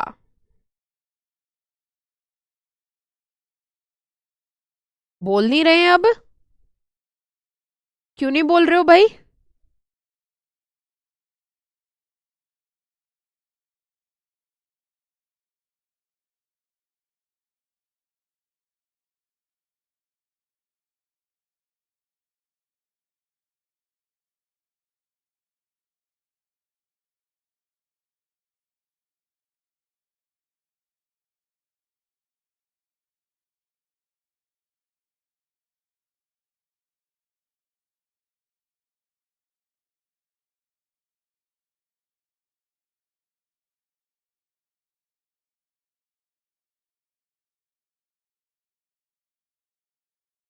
मैम सेकंड वाले ए और बी सेम है क्या? नहीं बेटा, ए और बी दोनों अलग है, रेजोनेंस देखने में गलती हो गई, ठीक है कोई बात नहीं। आगे चलो। सेकंड वाले में ए और बी, अच्छा ए और बी सेम दे दिए क्या हमने? वेट वेट वेट वेट, अच्छा अच्छा अच्छा, ये है, ये दो कार्बन है इधर। मेरी भी रेजोनेंस देखने में, कमेंट बॉक्स के आंसर पे कर दिया सबने, ओहो, किसी ने अपना दिमाग ही नहीं लगाया, सबने कमेंट बॉक्स के आंसर पे कर दिया। बोलो जल्दी से, बोलो जल्दी से। सी एच टू इधर बी आर, ए बी सी।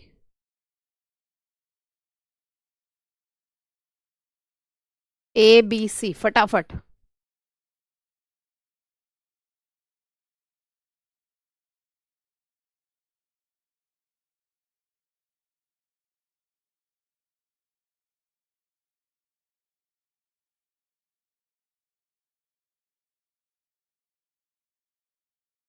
इसका आंसर तो मैं बताऊंगी नहीं भाई, बहुत बार करवा लिया ये क्वेश्चन, जितना बड़ा रिंग का साइज, सी, ए और बी, ठीक है फाइन। सो ये क्वेश्चन हमसे, इस टाइप के क्वेश्चन 2 मार्क्स में बहुत इजी पूछे गए स्टेबिलिटी ऑफ कार्बोकेटाइन से।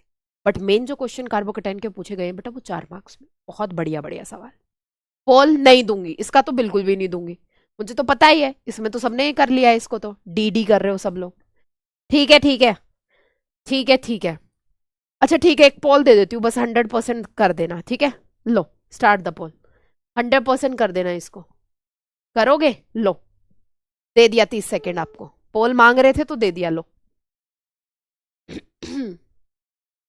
हाँ हाँ, दे दिया दे दिया दे दिया।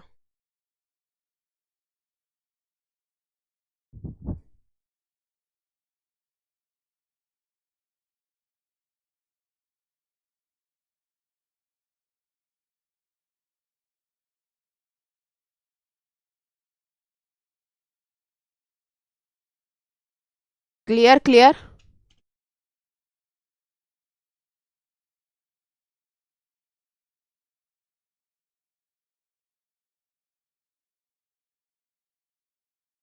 डी आंसर है ना? Let's see. ए अब ये बी किसने दिया है भाई? बी तो चूज नहीं किया, 96, अब बी भी किया है इसने, बी भी किया है, दो बच्चों ने, किन्होंने किया है पता नहीं, इसमें भी गलती कर दी है, मतलब 100 तो तुम कभी जा ही नहीं सकते हो, छोड़ो। स्टेबिलिटी ऑफ कार्बोकेटाइन अब हमने देख लिया, अब हम चलते हैं जनरेशन ऑफ कार्बोकेटाइन, यानी कि जनरेशन ऑफ कार्बोकेटाइन हम किस तरीके से कर सकते हैं। Now we are going for the generation of carbocation, किस तरीके से हम कार्बोकेटाइन को जनरेट करवा सकते हैं, ठीक है। सबसे पहला मेथड बच्चों, जनरली अगर हम देखें, सबसे पहले हम हेट्रोलाइटिक क्लीवेज से हम कार्बोकेटाइन को जनरेट करवा सकते हैं। उसके बाद में normal addition of electrophile, addition of electrophile किस में? Double bond, on double bond, यानी कि डबल बॉन्ड पे अगर हम इलेक्ट्रोफाइल को एडिशन करवा दे तो भी हम कार्बोकेटाइन को जनरेट करवा सकते हैं। मैम आप पोल में चीटिंग करते हो, मैंने कब चीटिंग की भाई पोल में? मैम लगता है कभी सो नहीं होगा, होगा ही नहीं बेटा, कभी भी नहीं होगा सो तो। ठीक है, मैं पोल में कोई चिटिंग नहीं करती हूँ, बट और भी मेथड्स है जिससे हम कार्बोकेटाइन का जनरेशन करा सकते हैं। जैसे जैसे रिएक्शन आती रहेंगी वैसे वैसे हम उसको पढ़ते रहेंगे। ठीक है, अब सबसे पहले हेट्रोलाइटिक क्लीवेज। हेट्रोलाइटिक क्लीवेज कैसे? लेट्स सपोज यहाँ पे कार्बन और एक्स का बॉन्ड है, तो ये एक्स अपने इलेक्ट्रॉन लेके यहां से निकल जाएगा और जनरली यहाँ पे कार्बोकेटाइन का फॉर्मेशन करवा देगा। ये कार्बोकेटाइन का फॉर्मेशन हमने कहाँ कहाँ करवाया था? SN1 रिएक्शन में करवाया था।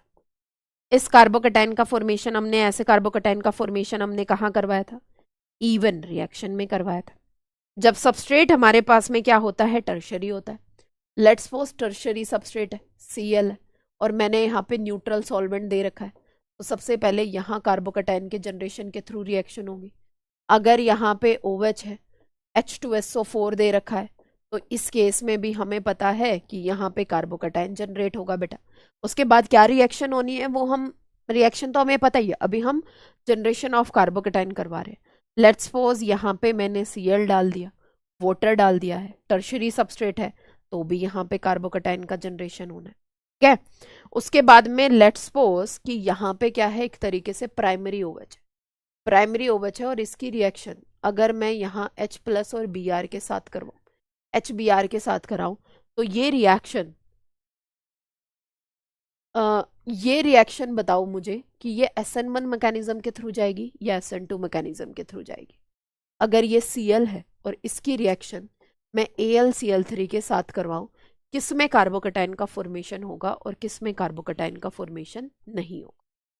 बताओ जल्दी, किस में कार्बोकेटाइन का फॉर्मेशन होगा,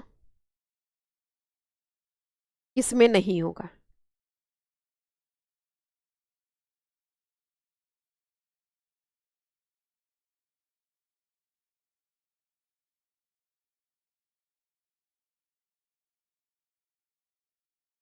बोलो जल्दी, किसमें कार्बोकेटाइन बनेगा, किसमें कार्बोकेटाइन नहीं बनेगा? पहले वाले में बनेगा नहीं बनेगा, दूसरे वाले में बनेगा नहीं बनेगा? ऑनेस्टली बताओ, कितने बच्चों को ये क्वेश्चन आता है? ऑनेस्टली बताओ।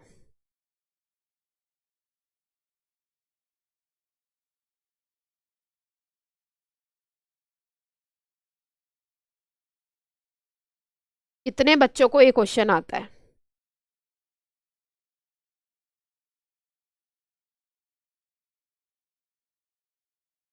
बोलो। फर्स्ट में बनेगा कार्बोकेटाइन, सेकंड में बनेगा, 1 में होगा, 2 में होगा। कंसेप्ट कितनों को आता है भाई इसका? 1 में बनेगा, 2 में बनेगा, 3 में बनेगा मैम, 4 में बनेगा मैम, उसमें बनेगा मैम, उसमें नहीं बनेगा मैम, है ना? इधर देखो बच्चों, सबसे पहले ये मेरे पास में नॉर्मल OH है। अगर मैं इसकी रिएक्शन यहां करवाऊं OH2+ के साथ, और यहां पे क्या है, Br-, तो क्लेडन ये बोलती है साफ साफ, क्योंकि ये प्राइमरी अल्कोहल है, ठीक है, प्राइमरी अल्कोहल है, भले ही आपने H+ का सोर्स क्यों ना दे रखा। अगर सेकेंडरी अल्कोहल होता तो यहां कार्बोकेटाइन बन जाता, but this is the primary alcohol. और अगर प्राइमरी अल्कोहल है तो भले ही आपने H+ का सोर्स दे रखा हो, कोई फर्क नहीं पड़ेगा। ये रिएक्शन आपकी कौन से मैकेनिज्म के थ्रू जाएगी? ये रिएक्शन जाएगी आपकी SN2 मैकेनिज्म के थ्रू। यहां पे कौन सा मैकेनिज्म होगा बेटा? SN2 mechanism. कौन बोलती है ये चीज? क्लेडन बोलती है। ये कंसेप्ट है, ऐसा क्वेश्चन हमसे नहीं पूछा जाएगा, but this is the concept, you should know about this one. कि यानी कि ये रिएक्शन हमारी कौन से मैकेनिज्म के थ्रू प्रोसीड करेगी? SN2 के थ्रू प्रोसीड करेगी। भले ही यहाँ पे OH है, भले ही यहाँ पे H+ का सोर्स है, it will not form the carbocation. But अगर आपने यहाँ पे कोई लुईस एसिड दे दिया, हमने फ्रीडल क्राफ्ट अल्काइलेशन रिएक्शन में पढ़ा था, Friedel craft alkylation reaction is the proof कि वहां पे कार्बोकेटाइन बनता है, रीअरेंजमेंट शो होती है। इसका मतलब वो रीअरेंजमेंट शो हो रही है, वो किस वजह से शो हो रही है? क्योंकि वहां पे कार्बोकेटाइन बन रहा है। अगर मैंने यहाँ पे लुईस एसिड ले लिया बच्चों, जो बहुत ही ज्यादा इलेक्ट्रॉन डेफिशिएंट है, इस केस में यहाँ ये रिएक्शन आपकी प्राइमरी कार्बोकेटाइन के थ्रू प्रोसीड करेगी। इस केस में आपका हाइड्राइड शिफ्ट होगा, सेकेंडरी कार्बोकेटाइन इमिडिएटली यहां से फॉर्म हो जाएगा। ठीक है, मतलब एक साथ ही यहां से Cl निकल जाएगा, एक ही साथ यहां से हाइड्राइड वो ट्रांसफर हो जाएगा और यहां पे सेकेंडरी कार्बोकेटाइन इमीडिएटली फॉर्म होगा, कार्बोकेटाइन आपका रीअरेंज करेगा। कार्बोकेटाइन बेसिकली आपका यहाँ पे क्या करेगा बेटा, रीअरेंज करेगा यहाँ पे कार्बोकेटाइन। तो ये चीज आपको यहाँ पे क्लियर होनी चाहिए। सेकेंड वाले केस में बन जाता है, ऊपर वाले केस में नहीं बनता है। तो पहले तो हमने यहाँ पे ये क्लीवेज से सीखा, टाइमलाइन शो नहीं हो रहा है, किस चीज का टाइमलाइन शो नहीं हो रहा है, तो यहाँ पे कार्बोकेटाइन बन जाएगा। अभी हमने सिर्फ और सिर्फ किससे सीखा है बेटा, कि किस तरीके से हम यहाँ पे कार्बोकेटाइन का फॉर्मेशन कर सकते हैं और किस तरीके से नहीं कर सकते हैं। अभी तक हमने हेट्रोलाइटिक क्लीवेज से कार्बोकेटाइन के फॉर्मेशन को शो किया है। ठीक है, कि किस तरीके से हम हेट्रोलाइटिक क्लीवेज से कार्बोकेटाइन है वो फॉर्म कर सकते हैं। उसके बाद देखो ध्यान से, नेक्स्ट केस में ध्यान से देखो, फॉर एग्जाम्पल अगर यहां पे डबल बॉन्ड है, इधर क्या है, OH है, इसकी रिएक्शन कराओ बेटा HCl के साथ। मैम यहां तो हम कार्बोकेटाइन बनाएंगे, क्यों बनाएंगे, क्योंकि यहां पे जो हमारा कार्बोकेटाइन बनेगा that carbocation is the stable, वो जो कार्बोकेटाइन बनेगा वो कार्बोकेटाइन हमारा स्टेबल होगा। तो इस पर्टिकुलर केस में तो मैं कार्बोकेटाइन को यहाँ पे शो करूंगी। ठीक है, अगर मान लो कोई बेंजाइलिक अल्कोहल है, let's suppose we have the benzylic alcohol, कोई हमें यहाँ पे बेंजाइलिक अल्कोहल दे रखा है, इसमें मुझे यहाँ पे H+ का सोर्स दे रखा है, तो भी मैं यहाँ पे क्या बनाऊंगी बेटा, कार्बोकेटाइन का फॉर्मेशन कर दूंगी। Conditions, you have to see the conditions. Timeline में एक ही स्लाइड शो हो रही है मैम, स्लाइड की। अरे भाई तुम क्या ही देख रहे हो, तुम ये पढ़ क्यों नहीं रहे हो,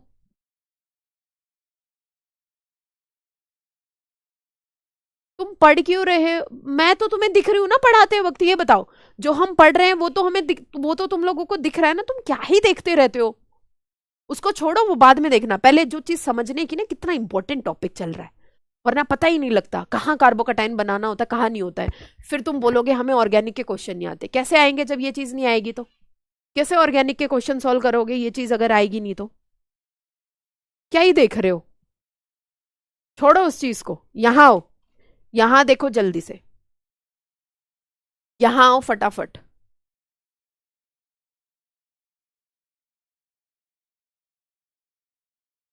ठीक है बेटा, अब देखो ध्यान से, if we talked about, if कुछ छूट गया तो वीडियो बैक करके देख लीजिएगा। अरे सुनो ध्यान से, अब देखो, यानी कि जनरली हम कहाँ कार्बोकेटाइन बनाएं कहाँ ना बनाएं, उसके बाद में बेटा addition of alkene. For example we have alkene और यहाँ पे मैं सोर्स ऑफ H+ आपको प्रोवाइड कर दूं, तो इसको हम किस में काउंट करेंगे, this is our electron rich. तो बेसिकली ये हमारा इलेक्ट्रॉन रिच है और ये क्या है, इलेक्ट्रॉन डेफिशिएंट है। एक इलेक्ट्रॉन रिच है, दूसरा इलेक्ट्रॉन डेफिशिएंट है। तो ये जो इलेक्ट्रॉन रिच है जाके कहाँ अटैक करेगा, इलेक्ट्रॉन डेफिशिएंट के ऊपर। तो क्या हो सकता है बेटा, एक कार्बन तो अपनी वैलेंसी पूरी करने के लिए हाइड्रोजन के साथ बॉन्ड बना लेगा, दूसरा कार्बन अपनी वैलेंसी पूरी करने के लिए किसके साथ में बॉन्ड क्या करेगा, कार्बोकेटाइन का फॉर्मेशन कर लेता है। ठीक है, क्या कर लेता है, कार्बोकेटाइन का फॉर्मेशन कर लेता है। लेट्स सपोज यहाँ पे पहले वाले केस ने यहाँ पे H लग गया और इधर क्या लग गया, कार्बोकेटाइन। सेकेंड वाले केस में यहाँ पे क्या लगा, कार्बोकेटाइन, और यहाँ पे क्या बना, H बना।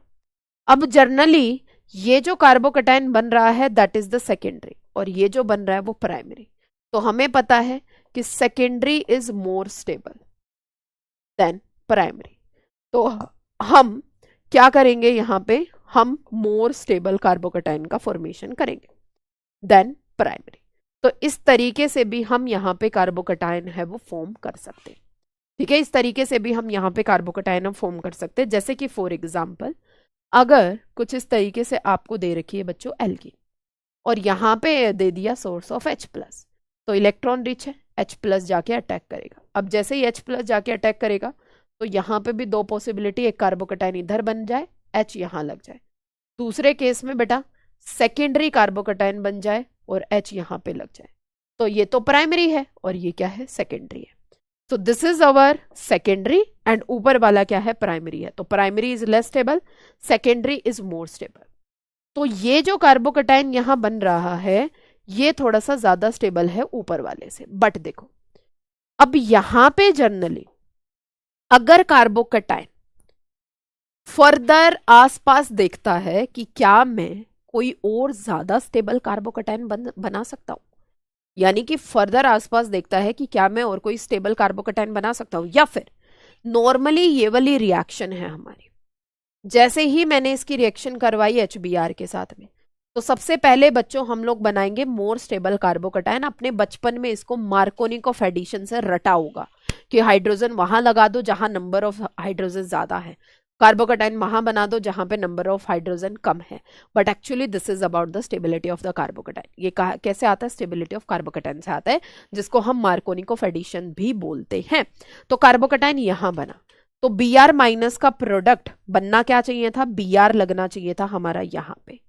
बट एक्चुअली हमें यहां पे जो प्रोडक्ट मिला, जो हमें यहां पे जो प्रोडक्ट ऑब्टेन हुआ इस रिएक्शन का, वो प्रोडक्ट मिला कुछ ये वाला, Br लग गया कुछ यहां पे। ठीक है, Br हमें यहां पे इस तरीके से लग गया। अब क्वेश्चन ये उठता है कि ऐसा क्या हुआ, लगना तो चाहिए था Br यहां पे, लग रहा यहां पे है, ये वाला हमें मेजर प्रोडक्ट देखने को मिल रहा है। ऐसा क्या हो रहा है भाई इस कार्बोकटाइन के साथ में कि हमें मेजर प्रोडक्ट है वो दूसरा मिल रहा है, स्टेबल कार्बोकटाइन के बावजूद भी हमें Br के ऊपर स्टेबल प्रोडक्ट, मतलब जो हमें दिख रहा था वहां हमें Br लगता हुआ नहीं नजर आ रहा है, उसकी दूसरी पोजीशन के ऊपर Br है वो लगता हुआ नजर आ रहा है। तो ऐसा बेसिकली हो क्यों रहा है, व्हाई दिस इज हैपनिंग, ये चीज हमें देखनी है। तो देखो ध्यान से बच्चों, ये कुछ इस तरीके का कार्बोकटाइन यहां पे फॉर्म हुआ। अब जनरली ये जो प्रोडक्ट Br यहां पे एक ही कंडीशन पे लग सकता है, जब कार्बोकटाइन यहां बना हो, जब पर्टिकुलर कार्बोकटाइन हमारा यहां बन रहा हो। तो जनरली कार्बोकटाइन की रीअरेंजमेंट हमें देखने को मिलती है, हमें कार्बोकटाइन की रीअरेंजमेंट देखने को मिलती है, रीअरेंजमेंट ऑफ कार्बोकटाइन।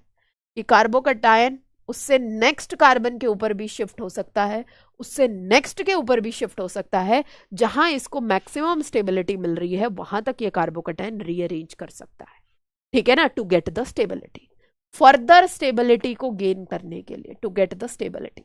सारा तामझाम किसके लिए हो रहा है बेटा, स्टेबिलिटी के लिए हो रहा है। To gain the stability this carbocation can move, ठीक है, दिस कार्बोकटाइन कैन रीअरेंज।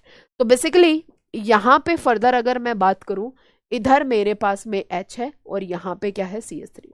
एक पॉसिबिलिटी यहां से ये हो सकती है बेटा कि यहां से ये H है, ये फर्स्ट पोजीशन, ये सेकंड पोजीशन, इस फर्स्ट वाली पोजीशन से H है वो सेकंड पोजीशन के ऊपर माइग्रेट कर जाए। दूसरी पॉसिबिलिटी यहां पे क्या हो सकती है कि मिथाइल फर्स्ट वाली पोजीशन से सेकंड वाली पोजीशन के ऊपर माइग्रेट कर जाए। यानी कि यहाँ पे दो पॉसिबिलिटी, या तो हमारे पास में यहाँ पे 1,2 हाइड्राइड शिफ्ट हो सकती है कि फर्स्ट पोजीशन से हाइड्राइड उठ के सेकंड पे चला जाए, या फिर यहाँ पे 1,2 मिथाइल शिफ्ट हो सकती है। इसको ऊपर वाले को हमने क्या नाम दिया, 1,2 हाइड्राइड शिफ्ट, दूसरे वाले को हमने क्या नाम दिया, 1,2 मिथाइल शिफ्ट। यानी कि या तो यहाँ पे ये H शिफ्ट हो सकता है या फिर यहाँ पे ये मिथाइल शिफ्ट हो सकता है। अगर मैंने H को उठाया, H को यहाँ से उठाया तो इस कार्बन के ऊपर पॉजिटिव चार्ज, इधर क्या आ गया बेटा H। अगर मैंने यहाँ से मिथाइल को हटाया तो इस वाले कार्बन के ऊपर क्या आएगा, मिथाइल, और इधर क्या बनेगा, कार्बोकटाइन। एक बात बताओ, यानी कि अगर मैं 1,2 हाइड्राइड शिफ्ट करवा रही हूं तो ये टर्शरी कार्बोकटाइन बन रहा है, और 1,2 मिथाइल में शिफ्ट करवा रही हूं तो सेकेंडरी कार्बोकटाइन। यहाँ नंबर ऑफ अल्फा हाइड्रोजन 3 3 6 और 2 8 अल्फा हाइड्रोजन, यहाँ नंबर ऑफ अल्फा हाइड्रोजन 3 और 1 4 अल्फा हाइड्रोजन। तो कौन सा ज्यादा स्टेबल है, जहां पे ज्यादा स्टेबल कार्बोकटाइन बन रहा होगा that particular shift we will go, वो वाली शिफ्ट हम लोग वहां से करवाएंगे। तो यानी कि यहां से जनरली हम प्रीफर करते हैं, क्योंकि 1,2 हाइड्राइड शिफ्ट जब हो रहा है तो यहाँ मोर स्टेबल कार्बोकटाइन का फॉर्मेशन हो रहा है, तो ये 1,2 hydride shift is prefer over 1,2 methyl shift. ठीक है, 1,2 hydride shift is prefer over the 1,2 methyl shift. अभी तो जस्ट हम स्टेबिलिटी ऑफ द कार्बोकटाइन के बारे में हम बात कर रहे हैं। ठीक है, जनरली हम स्टेबिलिटी ऑफ द कार्बोकेटाइन के बारे में बात कर रहे हैं, तो हम किसकी तरफ जाएंगे, हम यहाँ पे 1,2 मिथाइल शिफ्ट की तरफ जाएंगे। क्लियर है भाई सबको?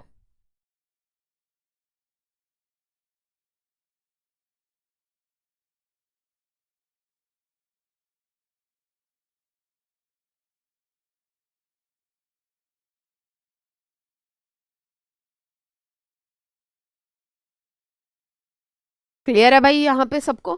तो इसीलिए बच्चों हमारा जो बी आर माइनस है, अब जब, क्योंकि मेजर प्रोडक्ट हमें दिखाना है, number of possibility of product, तो जितने कार्बोकेटाइन हम बना सकते हैं सारे हम बना देंगे जब हमसे पॉसिबिलिटी पूछी जाए।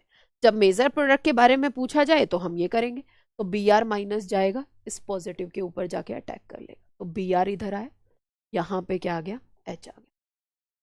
तो जितनी बार हम यहाँ से रीअरेंज करवा सकते हैं टू गेट द स्टेबिलिटी, हम उतनी बार इसमें हम रीअरेंज करवा देंगे जब तक हमारे पास में एक स्टेबल कार्बोकेटाइन नहीं बन जाता। ठीक है भाई? यानी कि अगर मैं आपको क्वेश्चन दूं, CH3 इधर, कार्बन इधर है, यहाँ पे क्या है बेटा, CH3, इधर क्या है, CH3, इधर अगर मैं देखूं तो इधर बन रहा है कार्बोकेटाइन, यहाँ कार्बन, CH3 और यहाँ पे क्या है, H है। एक बात बताओ, यहाँ पे 1,2 हाइड्राइड शिफ्ट कराओगे या फिर यहाँ पे 1,2 मिथाइल शिफ्ट कराओगे? क्या कहना चाहोगे? 1,2 हाइड्राइड शिफ्ट यहाँ से करवाओगे मेजर प्रोडक्ट बनाते वक्त, या फिर 1,2 मिथाइल शिफ्ट करवाओगे? बोलो जल्दी से, बोलो भाई जल्दी से। ओवरऑल आपको यहाँ पे मोर स्टेबल कार्बोकेटाइन बनाना है भाई।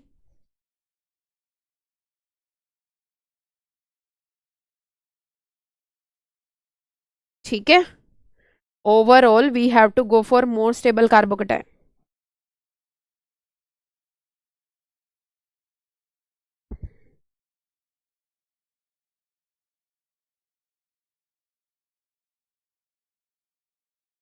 बोलो जल्दी।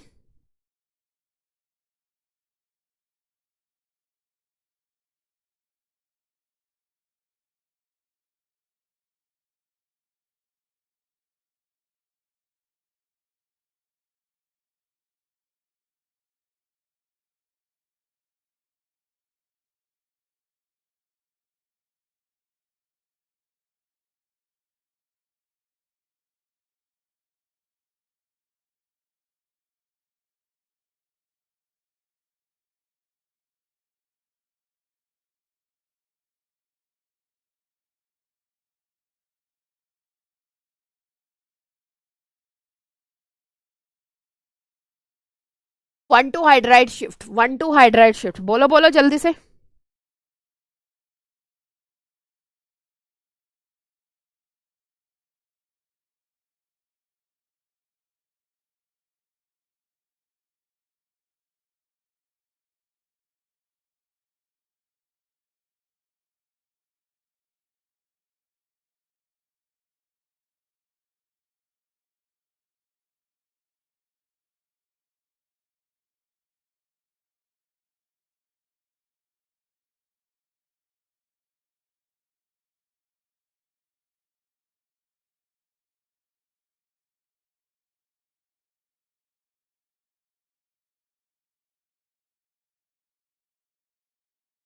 ओके बेटा, अगर हम यहाँ पे बात करें बेसिकली इस पर्टिकुलर केस में, तो यहां से हम लोग 1,2 हाइड्राइड शिफ्ट भी करवा सकते हैं और यहां से हम लोग 1,2 मिथाइल शिफ्ट भी करा सकते हैं। मतलब अगर मैंने यहां से H शिफ्ट करवाया तो भी यहां से टर्शरी कार्बोकेटाइन, मिथाइल शिफ्ट करवाया इधर से तो भी यहां से टर्शरी कार्बोकेटाइन।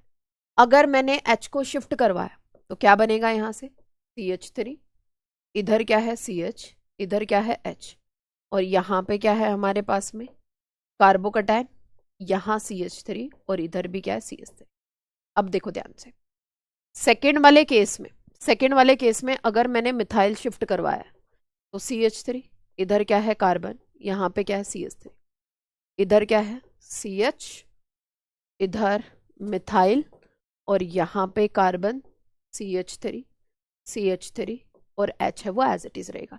तो कार्बोकेटाइन है वो बेसिकली हमारे पास में दोनों में सेम ही स्टेबल है। आप खुद देख सकते हो नंबर ऑफ अल्फा हाइड्रोजन दोनों की सेम आ रही है नहीं आ रही है। बट इसमें भी हम लोग किसको प्रीफर करेंगे, 1,2 hydride shift is more prefer over 1,2 hydride shift is more prefer over generally 1,2 methyl shift.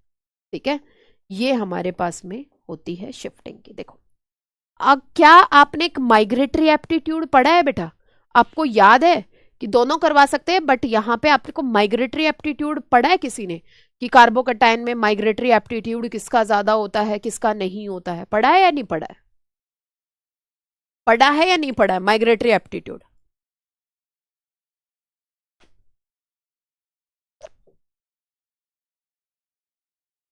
Migratory aptitude बता रही हूं भाई, बता रही हूं बता रही हूं बता रही हूं बता रही हूं बता रही हूं, बोलो जल्दी से।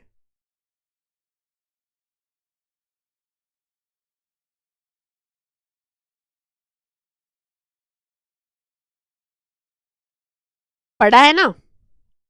तो तुम लोग ये बोलते हो जनरली क्या होता है, देखो यहां से ये हमारा H है वो माइग्रेट कर रहा है और CH3 है वो माइग्रेट कर रहा है किसी दूसरे कार्बन के ऊपर, इसको बोलते हैं that is our migration of this particular group. Migratory aptitude का मतलब होता है कि कौन सा ग्रुप है वो इजिली माइग्रेट कर सकता है। ठीक है, कौन सा ग्रुप है वो इजिली माइग्रेट कर सकता है। अब देखो ध्यान से, नॉर्मली अगर मैं बात करूं माइग्रेटरी एप्टीट्यूड की, माइग्रेटरी एप्टीट्यूड, ठीक है, माइग्रेटरी एप्टीट्यूड की, तो जो ये माइग्रेटरी एप्टीट्यूड है, migratory aptitude it depends upon the electron density, depends upon electron density. कौन सा ग्रुप है वो कितना इजिली माइग्रेट कर सकता है, जो हमारा आंसर आता है इन दोनों का कंबाइन फैक्टर की वजह से आता है, जो ग्रुप जितना इजिली माइग्रेट कर सके प्लस स्टेबल प्रोडक्ट को फॉर्मेशन कर सके। बट मेनली अभी तक हम क्या देख रहे थे, स्टेबिलिटी ऑफ द कार्बोकैटायन देख रहे थे। तो ये किसके ऊपर डिपेंड करता है बेटा, इलेक्ट्रॉन डेंसिटी के ऊपर डिपेंड करता है। जैसे कि फॉर एग्जाम्पल अगर मैंने यहां से H को माइग्रेट करवाया था, ध्यान से देखो ये कार्बोकैटायन यहाँ फॉर्म हो रहा है, इधर CH3, तो अगर मैं ये H को माइग्रेट करवा रही हूं तो ऑब्वियस ही बात है ये H अपने दोनों इलेक्ट्रॉन को लेके चल रहा है, तो मतलब ये H माइनस की फॉर्म में जा रहा है। अगर कोई PH यहां से जाएगा तो PH माइनस की फॉर्म में जाएगा, और अगर यहां से CH3 माइनस कोई जाएगा तो CH3 माइनस की फॉर्म में जाएगा। तो बच्चों ये जो हमारा माइग्रेटरी एप्टीट्यूड होता है ना, नॉर्मल कार्बोकैटायन के केस में माइग्रेटरी जो एप्टीट्यूड होता है, माइग्रेटरी जो एप्टीट्यूड होता है दैट इज H माइनस का सबसे ज्यादा होता है, अलग अलग रिएक्शंस के केस में अलग अलग होता है। उसके बाद PH माइनस का, उसके बाद होता है टर्शरी कार्बोकैटायन, उसके बाद सेकेंडरी कार्बोकैटायन, और उसके बाद प्राइमरी, नॉट टर्शरी, ये वाला C minus CH3 CH3 tertiary carbon का। ठीक है, इसका माइग्रेटरी एप्टीट्यूड ज्यादा होता है। उसके बाद में जब ये मेरे पास में सेकेंडरी होता है CH3H, और उसके बाद में यहाँ पे CH3 CH2 माइनस का होता है, सबसे लास्ट में किसका जाता है, CH3 माइनस का जाता है। ठीक है, सबसे लास्ट में किसका जाता है, CH3 माइनस का जाता है। ठीक है, आई बात समझ में या नहीं आई? So this is about the what, this is about the migratory aptitude. ये किसके ऊपर डिपेंड करता है, it depend upon the electron density. ये किसके ऊपर डिपेंड करेगा बेटा, ये डिपेंड करेगा हमारे पास में इलेक्ट्रॉन डेंसिटी पे। तो अगर मैं ओवरऑल यहां से रिजल्ट निकालू तो H माइनस PH माइनस, और उसके बाद में यहाँ पे क्या आ गया बेटा हमारे पास में अल्काइल। जैसे कि अगर H माइनस सबसे ज्यादा, उसके बाद PH माइनस सबसे ज्यादा, उसके बाद यहाँ पे क्या होगा, CH3 माइनस होगा। ठीक है, ये हो गया हमारा माइग्रेटरी एप्टीट्यूड का ऑर्डर। अब देखो ध्यान से, कुछ क्वेश्चंस मैं यहाँ पे आपको करवा रही हूँ। जैसे कि फॉर एग्जाम्पल CH3 इधर है, कार्बन इधर है, CH3 यहाँ है, PH यहाँ है, और यहाँ पे क्या है CH प्लस, और इधर क्या लगा हुआ है CH3। तो बेटा अब मैं यहाँ से PH भी शिफ्ट करवा सकती हूँ और मैं यहाँ से मिथाइल भी शिफ्ट करवा सकती हूँ, यानी कि मैं यहाँ से 1,2 मिथाइल शिफ्ट भी करवा सकती हूँ। ठीक है, और इस रिएक्शन में क्योंकि H तो है नहीं, H होता तो मैं H को ही भगवा देती, फिर हमें सोचने की जरूरत नहीं पड़ती। तो मैं यहां से 1,2 मिथाइल शिफ्ट भी करवा सकती हूँ और 1,2 PH शिफ्ट भी करवा सकती हूँ, दोनों शिफ्ट मैं यहां से करवा सकती हूँ। अगर बच्चों मैंने यहां से 1,2 मिथाइल शिफ्ट करवाया तो ये जो कार्बोकटायन बनेगा, ये कार्बोकटायन कुछ ये वाला बनेगा, पीएच इधर, यहाँ पे CH2, इधर क्या है CH3, कार्बोकटायन बना। अगर मैंने यहां से 1,2 पीएच शिफ्ट करवाया तो कार्बोकटायन बनेगा कुछ ये वाला, this is carbocation, this is CH3, इधर क्या है बेटा CH2 CH3, ठीक है। अब generally this carbocation is more stable, क्या बोल सकती हूं मैं कि this carbocation is more stable, but बेटा ये जो मिथाइल शिफ्ट है, मतलब मिथाइल का जो माइग्रेटरी एप्टीट्यूड है वो फिनाइल से कम है, मिथाइल का माइग्रेटरी एप्टीट्यूड है वो फिनाइल से कम है, तो ये मिथाइल है वो थोड़ा सा स्लोली माइग्रेट करेगा, बट ये जो प्रोसेस है वो हमारी स्लो रिएक्शन होगी, ठीक है। बट यहां से जो हमारा प्रोडक्ट बनेगा उसको हम, क्योंकि प्रोडक्ट ज्यादा स्टेबल है, तो this is called as the thermodynamically controlled reaction, thermodynamically stable, क्योंकि इसका प्रोडक्ट ज्यादा स्टेबल है बेटा, ठीक है। इधर देखो, यहां पे हमारे पास में पीएच माइग्रेट करा, इधर CH, यहां CH3, इधर पीएच, पीएच का माइग्रेटरी एप्टीट्यूड ज्यादा है, पीएच का जो माइग्रेटरी एप्टीट्यूड है वो ज्यादा है, माइग्रेटरी एप्टीट्यूड है वो क्या है ज्यादा है, माइग्रेटरी एप्टीट्यूड है वो क्या है मोर है, मतलब ये इजिली फास्टली मूव कर जाएगा, it means this reaction is fast reaction. But यहां पे बेटा प्रोडक्ट स्टेबल नहीं बन रहा है, प्रोडक्ट है वो स्टेबल नहीं बन रहा है, प्रोडक्ट है वो स्टेबल नहीं बन रहा है, प्रोडक्ट अनस्टेबल है एज कंपेयर टू उसके, ठीक है, क्योंकि यहां कार्बोकटायन ज्यादा स्टेबल। तो देखो माइग्रेटरी एप्टीट्यूड के according, according to migratory aptitude this is A and this is B। अगर हमने माइग्रेटरी एप्टीट्यूड के अकॉर्डिंग देखा, माइग्रेटरी एप्टीट्यूड अगर हमने देखा तो B यहां मेजर बनेगा, है ना।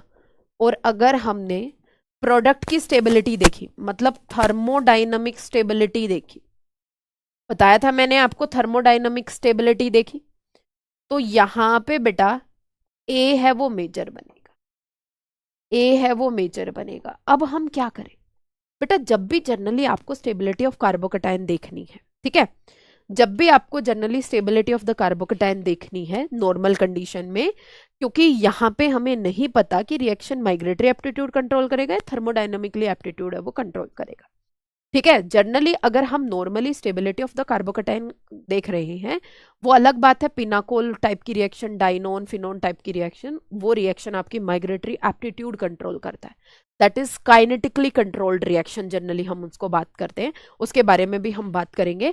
यहां पे always go for the thermodynamically stable product, ठीक है, क्योंकि वहां पे प्रोडक्ट इतना ज्यादा स्टेबल नहीं है, और इसको मैं यहां से मेजर बना दूं, ठीक है। बट ध्यान से देखो, अगर आपके पास में कुछ ऐसा ग्रुप लगाओ, CH3 यहां, कार्बन इधर, इधर क्या है OCH3, और यहां पे क्या है PH, और यहां पे क्या है CH2, इधर क्या है CH plus CH3, this is the most important important important important, ठीक है। यहां से अगर मैंने पीएच को शिफ्ट कराया, क्योंकि माइग्रेटरी एप्टीट्यूड ज्यादा है, तो बेटा ये फास्ट रिएक्शन होगी, ठीक है, क्योंकि मैंने यहां पे पीएच को शिफ्ट करा दिया, प्लस यहां बनेगा कार्बोकटायन, इधर क्या है पीएच, और यहां पे क्या है CH3, ठीक है। आगे देखो, इस केस में अगर मैंने मिथाइल शिफ्ट कराया तो थोड़ी सी स्लो रिएक्शन होगी,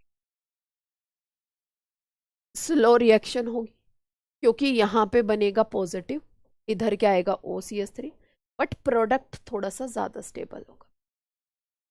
बट इस केस में ना, इस OCH3 की वजह से कार्बोकटायन को plus M back bonding, plus M back bonding जब इस कार्बोकटायन को मिल रही है, तो कार्बोकटायन इज स्टेबलाइज, पीएच की जरूरत नहीं है उसे, carbocation is more stabilize, carbocation भी स्टेबलाइज हो रहा है, फास्ट रिएक्शन भी हो रही है, तो इस केस में मैं यहाँ पे पीएच को माइग्रेट करवा दूंगी, तो यहाँ पे ये इसका मेजर प्रोडक्ट बनेगा और ये इसका माइनर प्रोडक्ट बनेगा, ठीक है।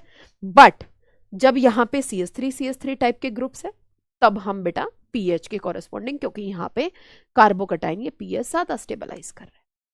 आई बात समझ में या नहीं आई? ये दोनों चीजें आपको समझ में आई या नहीं आई? क्योंकि हम बचपन से ना रटते हुए आते हैं, H then PH then CH3, but exactly हमें पता नहीं चलता है कि एग्जैक्टली ये हो क्या रहा है ना? जल्दी बोलो, किसी बच्चे को इसमें दिक्कत, कोई समस्या, कोई परेशानी? बोलो बेटा बोलो, जल्दी बोलो, जल्दी से।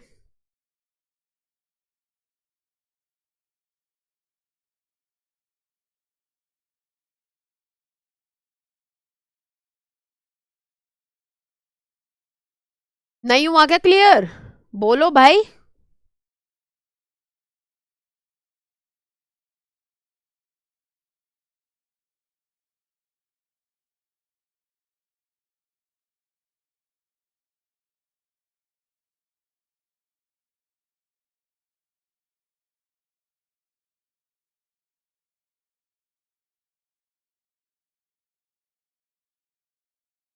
ठीक है, क्लियर क्लियर क्लियर बेटा। क्या कि जब कार्बोकटाइन, देखो यहां दो दो फायदे मिल रहे हैं, फास्ट रिएक्शन प्लस कार्बोकटाइन इतना ज्यादा भी नहीं है कि अनस्टेबल हो, प्लस स्टेबिलिटी भी मिल रही है ना? क्योंकि प्लस एम से carbocation is very much stabilize, उसमें हमें टेंशन की जरूरत नहीं है, ठीक है। बट अगर हमने पीएच को, भले ही हमने पीएच को माइग्रेट करवा दिया, तो फिर हमने स्टेबिलिटी नहीं देखी, सिर्फ माइग्रेटरी एप्टीट्यूड देख लिया, है ना? सिर्फ माइग्रेटरी एप्टीट्यूड देख लिया। तो दोनों रिएक्शन आपको आनी चाहिए, इससे ज्यादा और इतना डिटेल में नहीं जाएगा, ठीक है। That is the most detail of stability of the कार्बोकटाइन। किस तरीके से बेसिकली हम यहाँ पे स्टेबिलिटी है वो देखते हैं। देख लो ध्यान से, देख लो ध्यान से, देखो ध्यान से, देख लिया? मतलब आपकी रिएक्शन कौन सी है, थर्मोडाइनमिकली कंट्रोल, काइनेटिकली कंट्रोल, उसके according we will decide, according to that we will decide everything. Which reaction is this one? आई बात समझ में? कौन सी रिएक्शन है उसके अकॉर्डिंग हम डिसाइड करेंगे।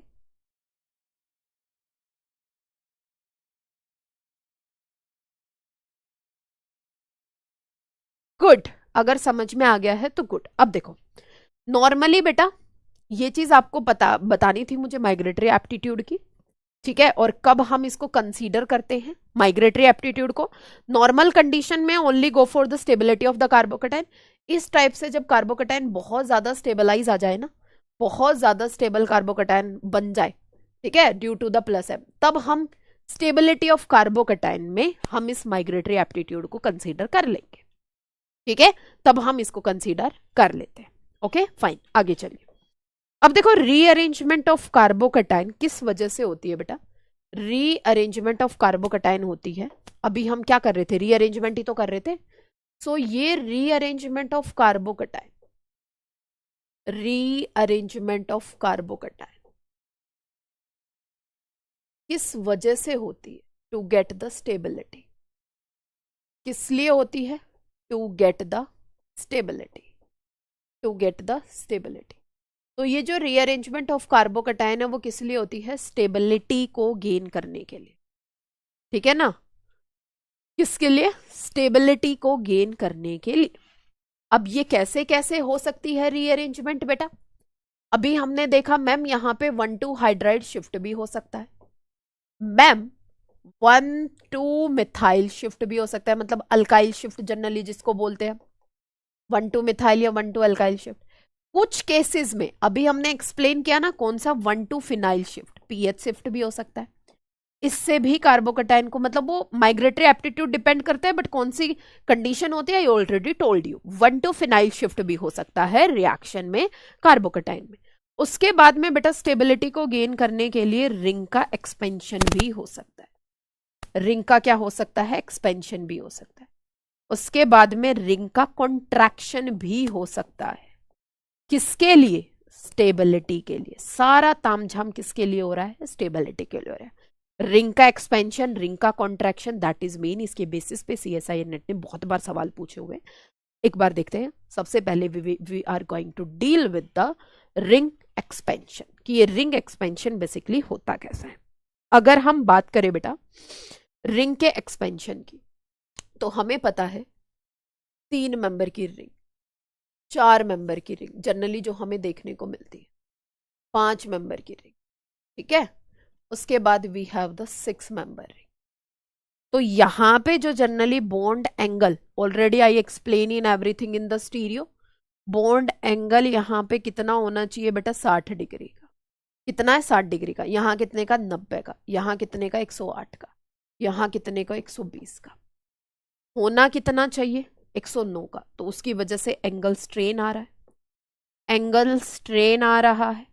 कितना आ रहा है यहाँ पे, नियरली इक्वल टू 49 डिग्री। यहाँ कितना आ रहा है, नियरली इक्वल टू 19 डिग्री। यहाँ कितना आ रहा है, 1 डिग्री। और यहाँ कितना आ रहा है, -11 डिग्री।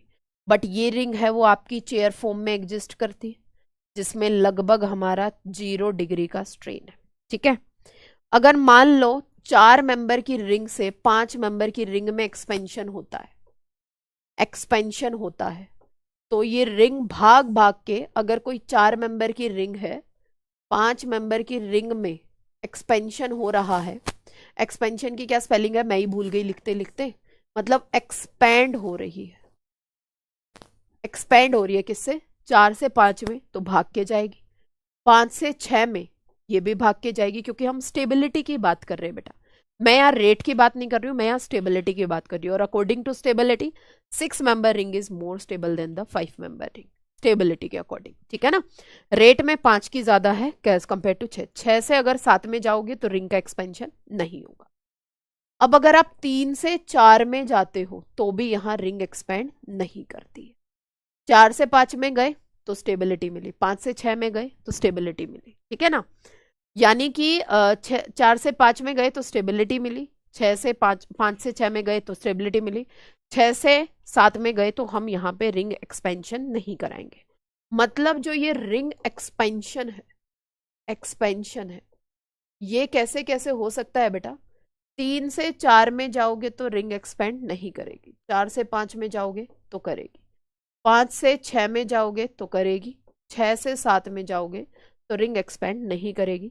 सारा तामझाम किस लिए हो रहा है, सिर्फ और सिर्फ स्टेबिलिटी के लिए। जैसे कि फॉर एग्जाम्पल, अगर यहाँ पे कोई एक 4 मेंबर की रिंग है, for example we have the 4 member ring, यहाँ पे क्या है, 4 मेंबर की रिंग है। Let's suppose this is our 4 member ring. यहाँ पे क्या है बेटा, डबल बॉन्ड। अब मैं यहाँ रिएक्शन कराऊं HBr के साथ, तो सबसे पहले ये जो डबल बॉन्ड है वो किसको लेगा, H+ को लेगा, H+ को लेगा। तो यहाँ पे क्या आएगा, एक तरीके से कार्बोकैटायन बनेगा, ठीक है, कार्बोकैटायन बनेगा। अब कार्बोकैटायन है तो स्टेबिलिटी के लिए हम लोग जनरली यहाँ पे एक हाइड्रोजन है, और ज्यादा स्टेबल कराने के लिए मैं यहाँ से 1,2 हाइड्राइड शिफ्ट भी करवा सकती हूँ। सेकेंड स्टेप में भी OCH3 है। 1 मिनट, लास्ट क्वेश्चन में सेकेंड स्टेप में भी OCH3 है, तो OCH3 लगाया है भाई, CH3 को शिफ्ट करवाया, OCH3 लगाया है, ठीक है। तो यानी कि यहाँ से क्या क्या पॉसिबिलिटी है बेटा, यहाँ से आपका ये वाला ग्रुप भी माइग्रेट कर सकता है, मतलब ये जो बॉन्ड है ये भी माइग्रेट कर सकता है, और ये H भी माइग्रेट कर सकता है। वैसे तो हम स्टेबिलिटी के लिए H को माइग्रेट करवाते हैं, बट यहाँ पे हम लोग क्या करते हैं, इस रिंग को एक्सपेंड करवा देते, इधर वाले बॉन्ड को हम माइग्रेट करवा देते। 1 2 3 4 5। कैसे, यहां से ये वाला बॉन्ड टूट जाता है, इधर क्या था, पॉजिटिव, ये वाला बॉन्ड यहां से टूटता है, इन दोनों के बीच का बॉन्ड टूटता है, और ये यहां से माइग्रेट करके इस पॉजिटिव पे चला जाता है और इधर आ जाता है पॉजिटिव। तो ये 1 2 3 4 5, ठीक है। तो मतलब कि यहाँ पे एक 5 मेंबर की रिंग बनी होती है। 1 किससे जुड़ा है बेटा, 5 से, इधर 2 से, इधर 3 से, इधर 4 से। 1 के ऊपर क्या आ रहा है, पॉजिटिव चार्ज। 5th के ऊपर क्या लगा हुआ है, CH3 लगा हुआ है। तो यानी कि यहाँ पे 4 से, देखो वैसे तो हम यहाँ पे हाइड्राइड शिफ्ट करवा सकते थे, बट हाइड्राइड शिफ्ट करवा सकते थे, बट मैंने H शिफ्ट नहीं करवाया, मैंने यहाँ से दूसरे वाला बॉन्ड माइग्रेट करा दिया। क्यों, क्योंकि दूसरे वाले बॉन्ड से रिंग एक्सपेंड हो रही थी, रिंग का साइज बढ़ रहा था, अपना स्ट्रेन रिलीज कर रहा था। ऐसे कंडीशन में H को प्रेफरेंस देने की बजाय हम ऑलवेज प्रेफरेंस देंगे रिंग के एक्सपेंशन। ठीक है, उसके बाद ही हम फर्दर कोई शिफ्ट कराएंगे। तो 5 मेंबर की रिंग बन गई। इधर कौन सा कार्बोकैटायन है बेटा? सेकेंडरी। अब तुम फिर से यहां से इस H को माइग्रेट करवा दो। अब फिर से जब तुम यहाँ पे 1,2 हाइड्राइड शिफ्ट करवाओगे, इधर आ जाएगा H प्लस CH3। तो ये जो सेकेंडरी कार्बोकैटायन है, इस सेकेंडरी से हम किस में कन्वर्ट हो जाएंगे? टर्शरी में। और tertiary carbocation is more stable. और इससे ज्यादा नहीं करा रही हूँ, और इससे ज्यादा है वो नेक्स्ट क्लास में कराऊंगी। इसके क्वेश्चन PYQ में आए हुए क्वेश्चन, अभी तक इतना ही करना। क्यों 3 से 4 में एक्सपेंड नहीं करती है, और कैसे रिंग एक्सपेंशन डोमिनेंट करता है, ये सारी चीजें नेक्स्ट क्लास में हम करें। ठीक है बच्चों, होमवर्क में क्लास नोट्स आप रिवाइज करो, रिएक्शन मैकेनिज्म करो अच्छे से, बिल्कुल स्टीरियो को रिवाइज करो अच्छे से। कल की छुट्टी है, ठीक है। और बताइए, किसी को कोई डाउट हो, कोई समस्या हो तो पूछो, जल्दी बोलो, जल्दी फटाफट। Is it clear?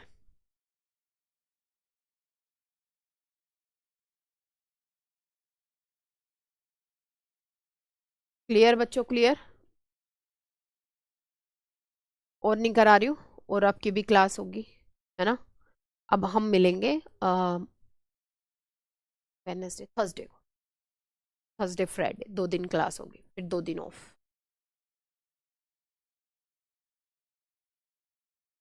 Fine fine fine.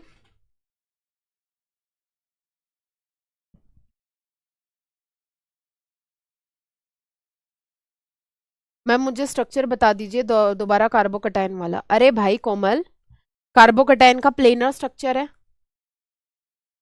Thermodynamic वाला स्टेबल कैसे है प्रेरणा? क्योंकि उसमें उसमें हमारा स्टेबिलिटी, प्रोडक्ट ज्यादा स्टेबल है। पीएच कार्बोकैटायन को ज्यादा स्टेबलाइज करेगा, इसीलिए that is the more stable. ठीक है, कार्बोकैटायन का स्ट्रक्चर भाई प्लेनर स्ट्रक्चर, पी ऑर्बिटल है। ऐसे हो सकता है तुम प्लेन, वो आपकी इच्छा है, आप कौन सा कंसीडर करना चाहते हो, ये वाला ये वाला। ठीक है, पीजेड ऑर्बिटल खाली है, that is the structure of the P orbital. ठीक है, ओके, बाय बाय, मिलते हैं नेक्स्ट क्लास में। Thank you so much.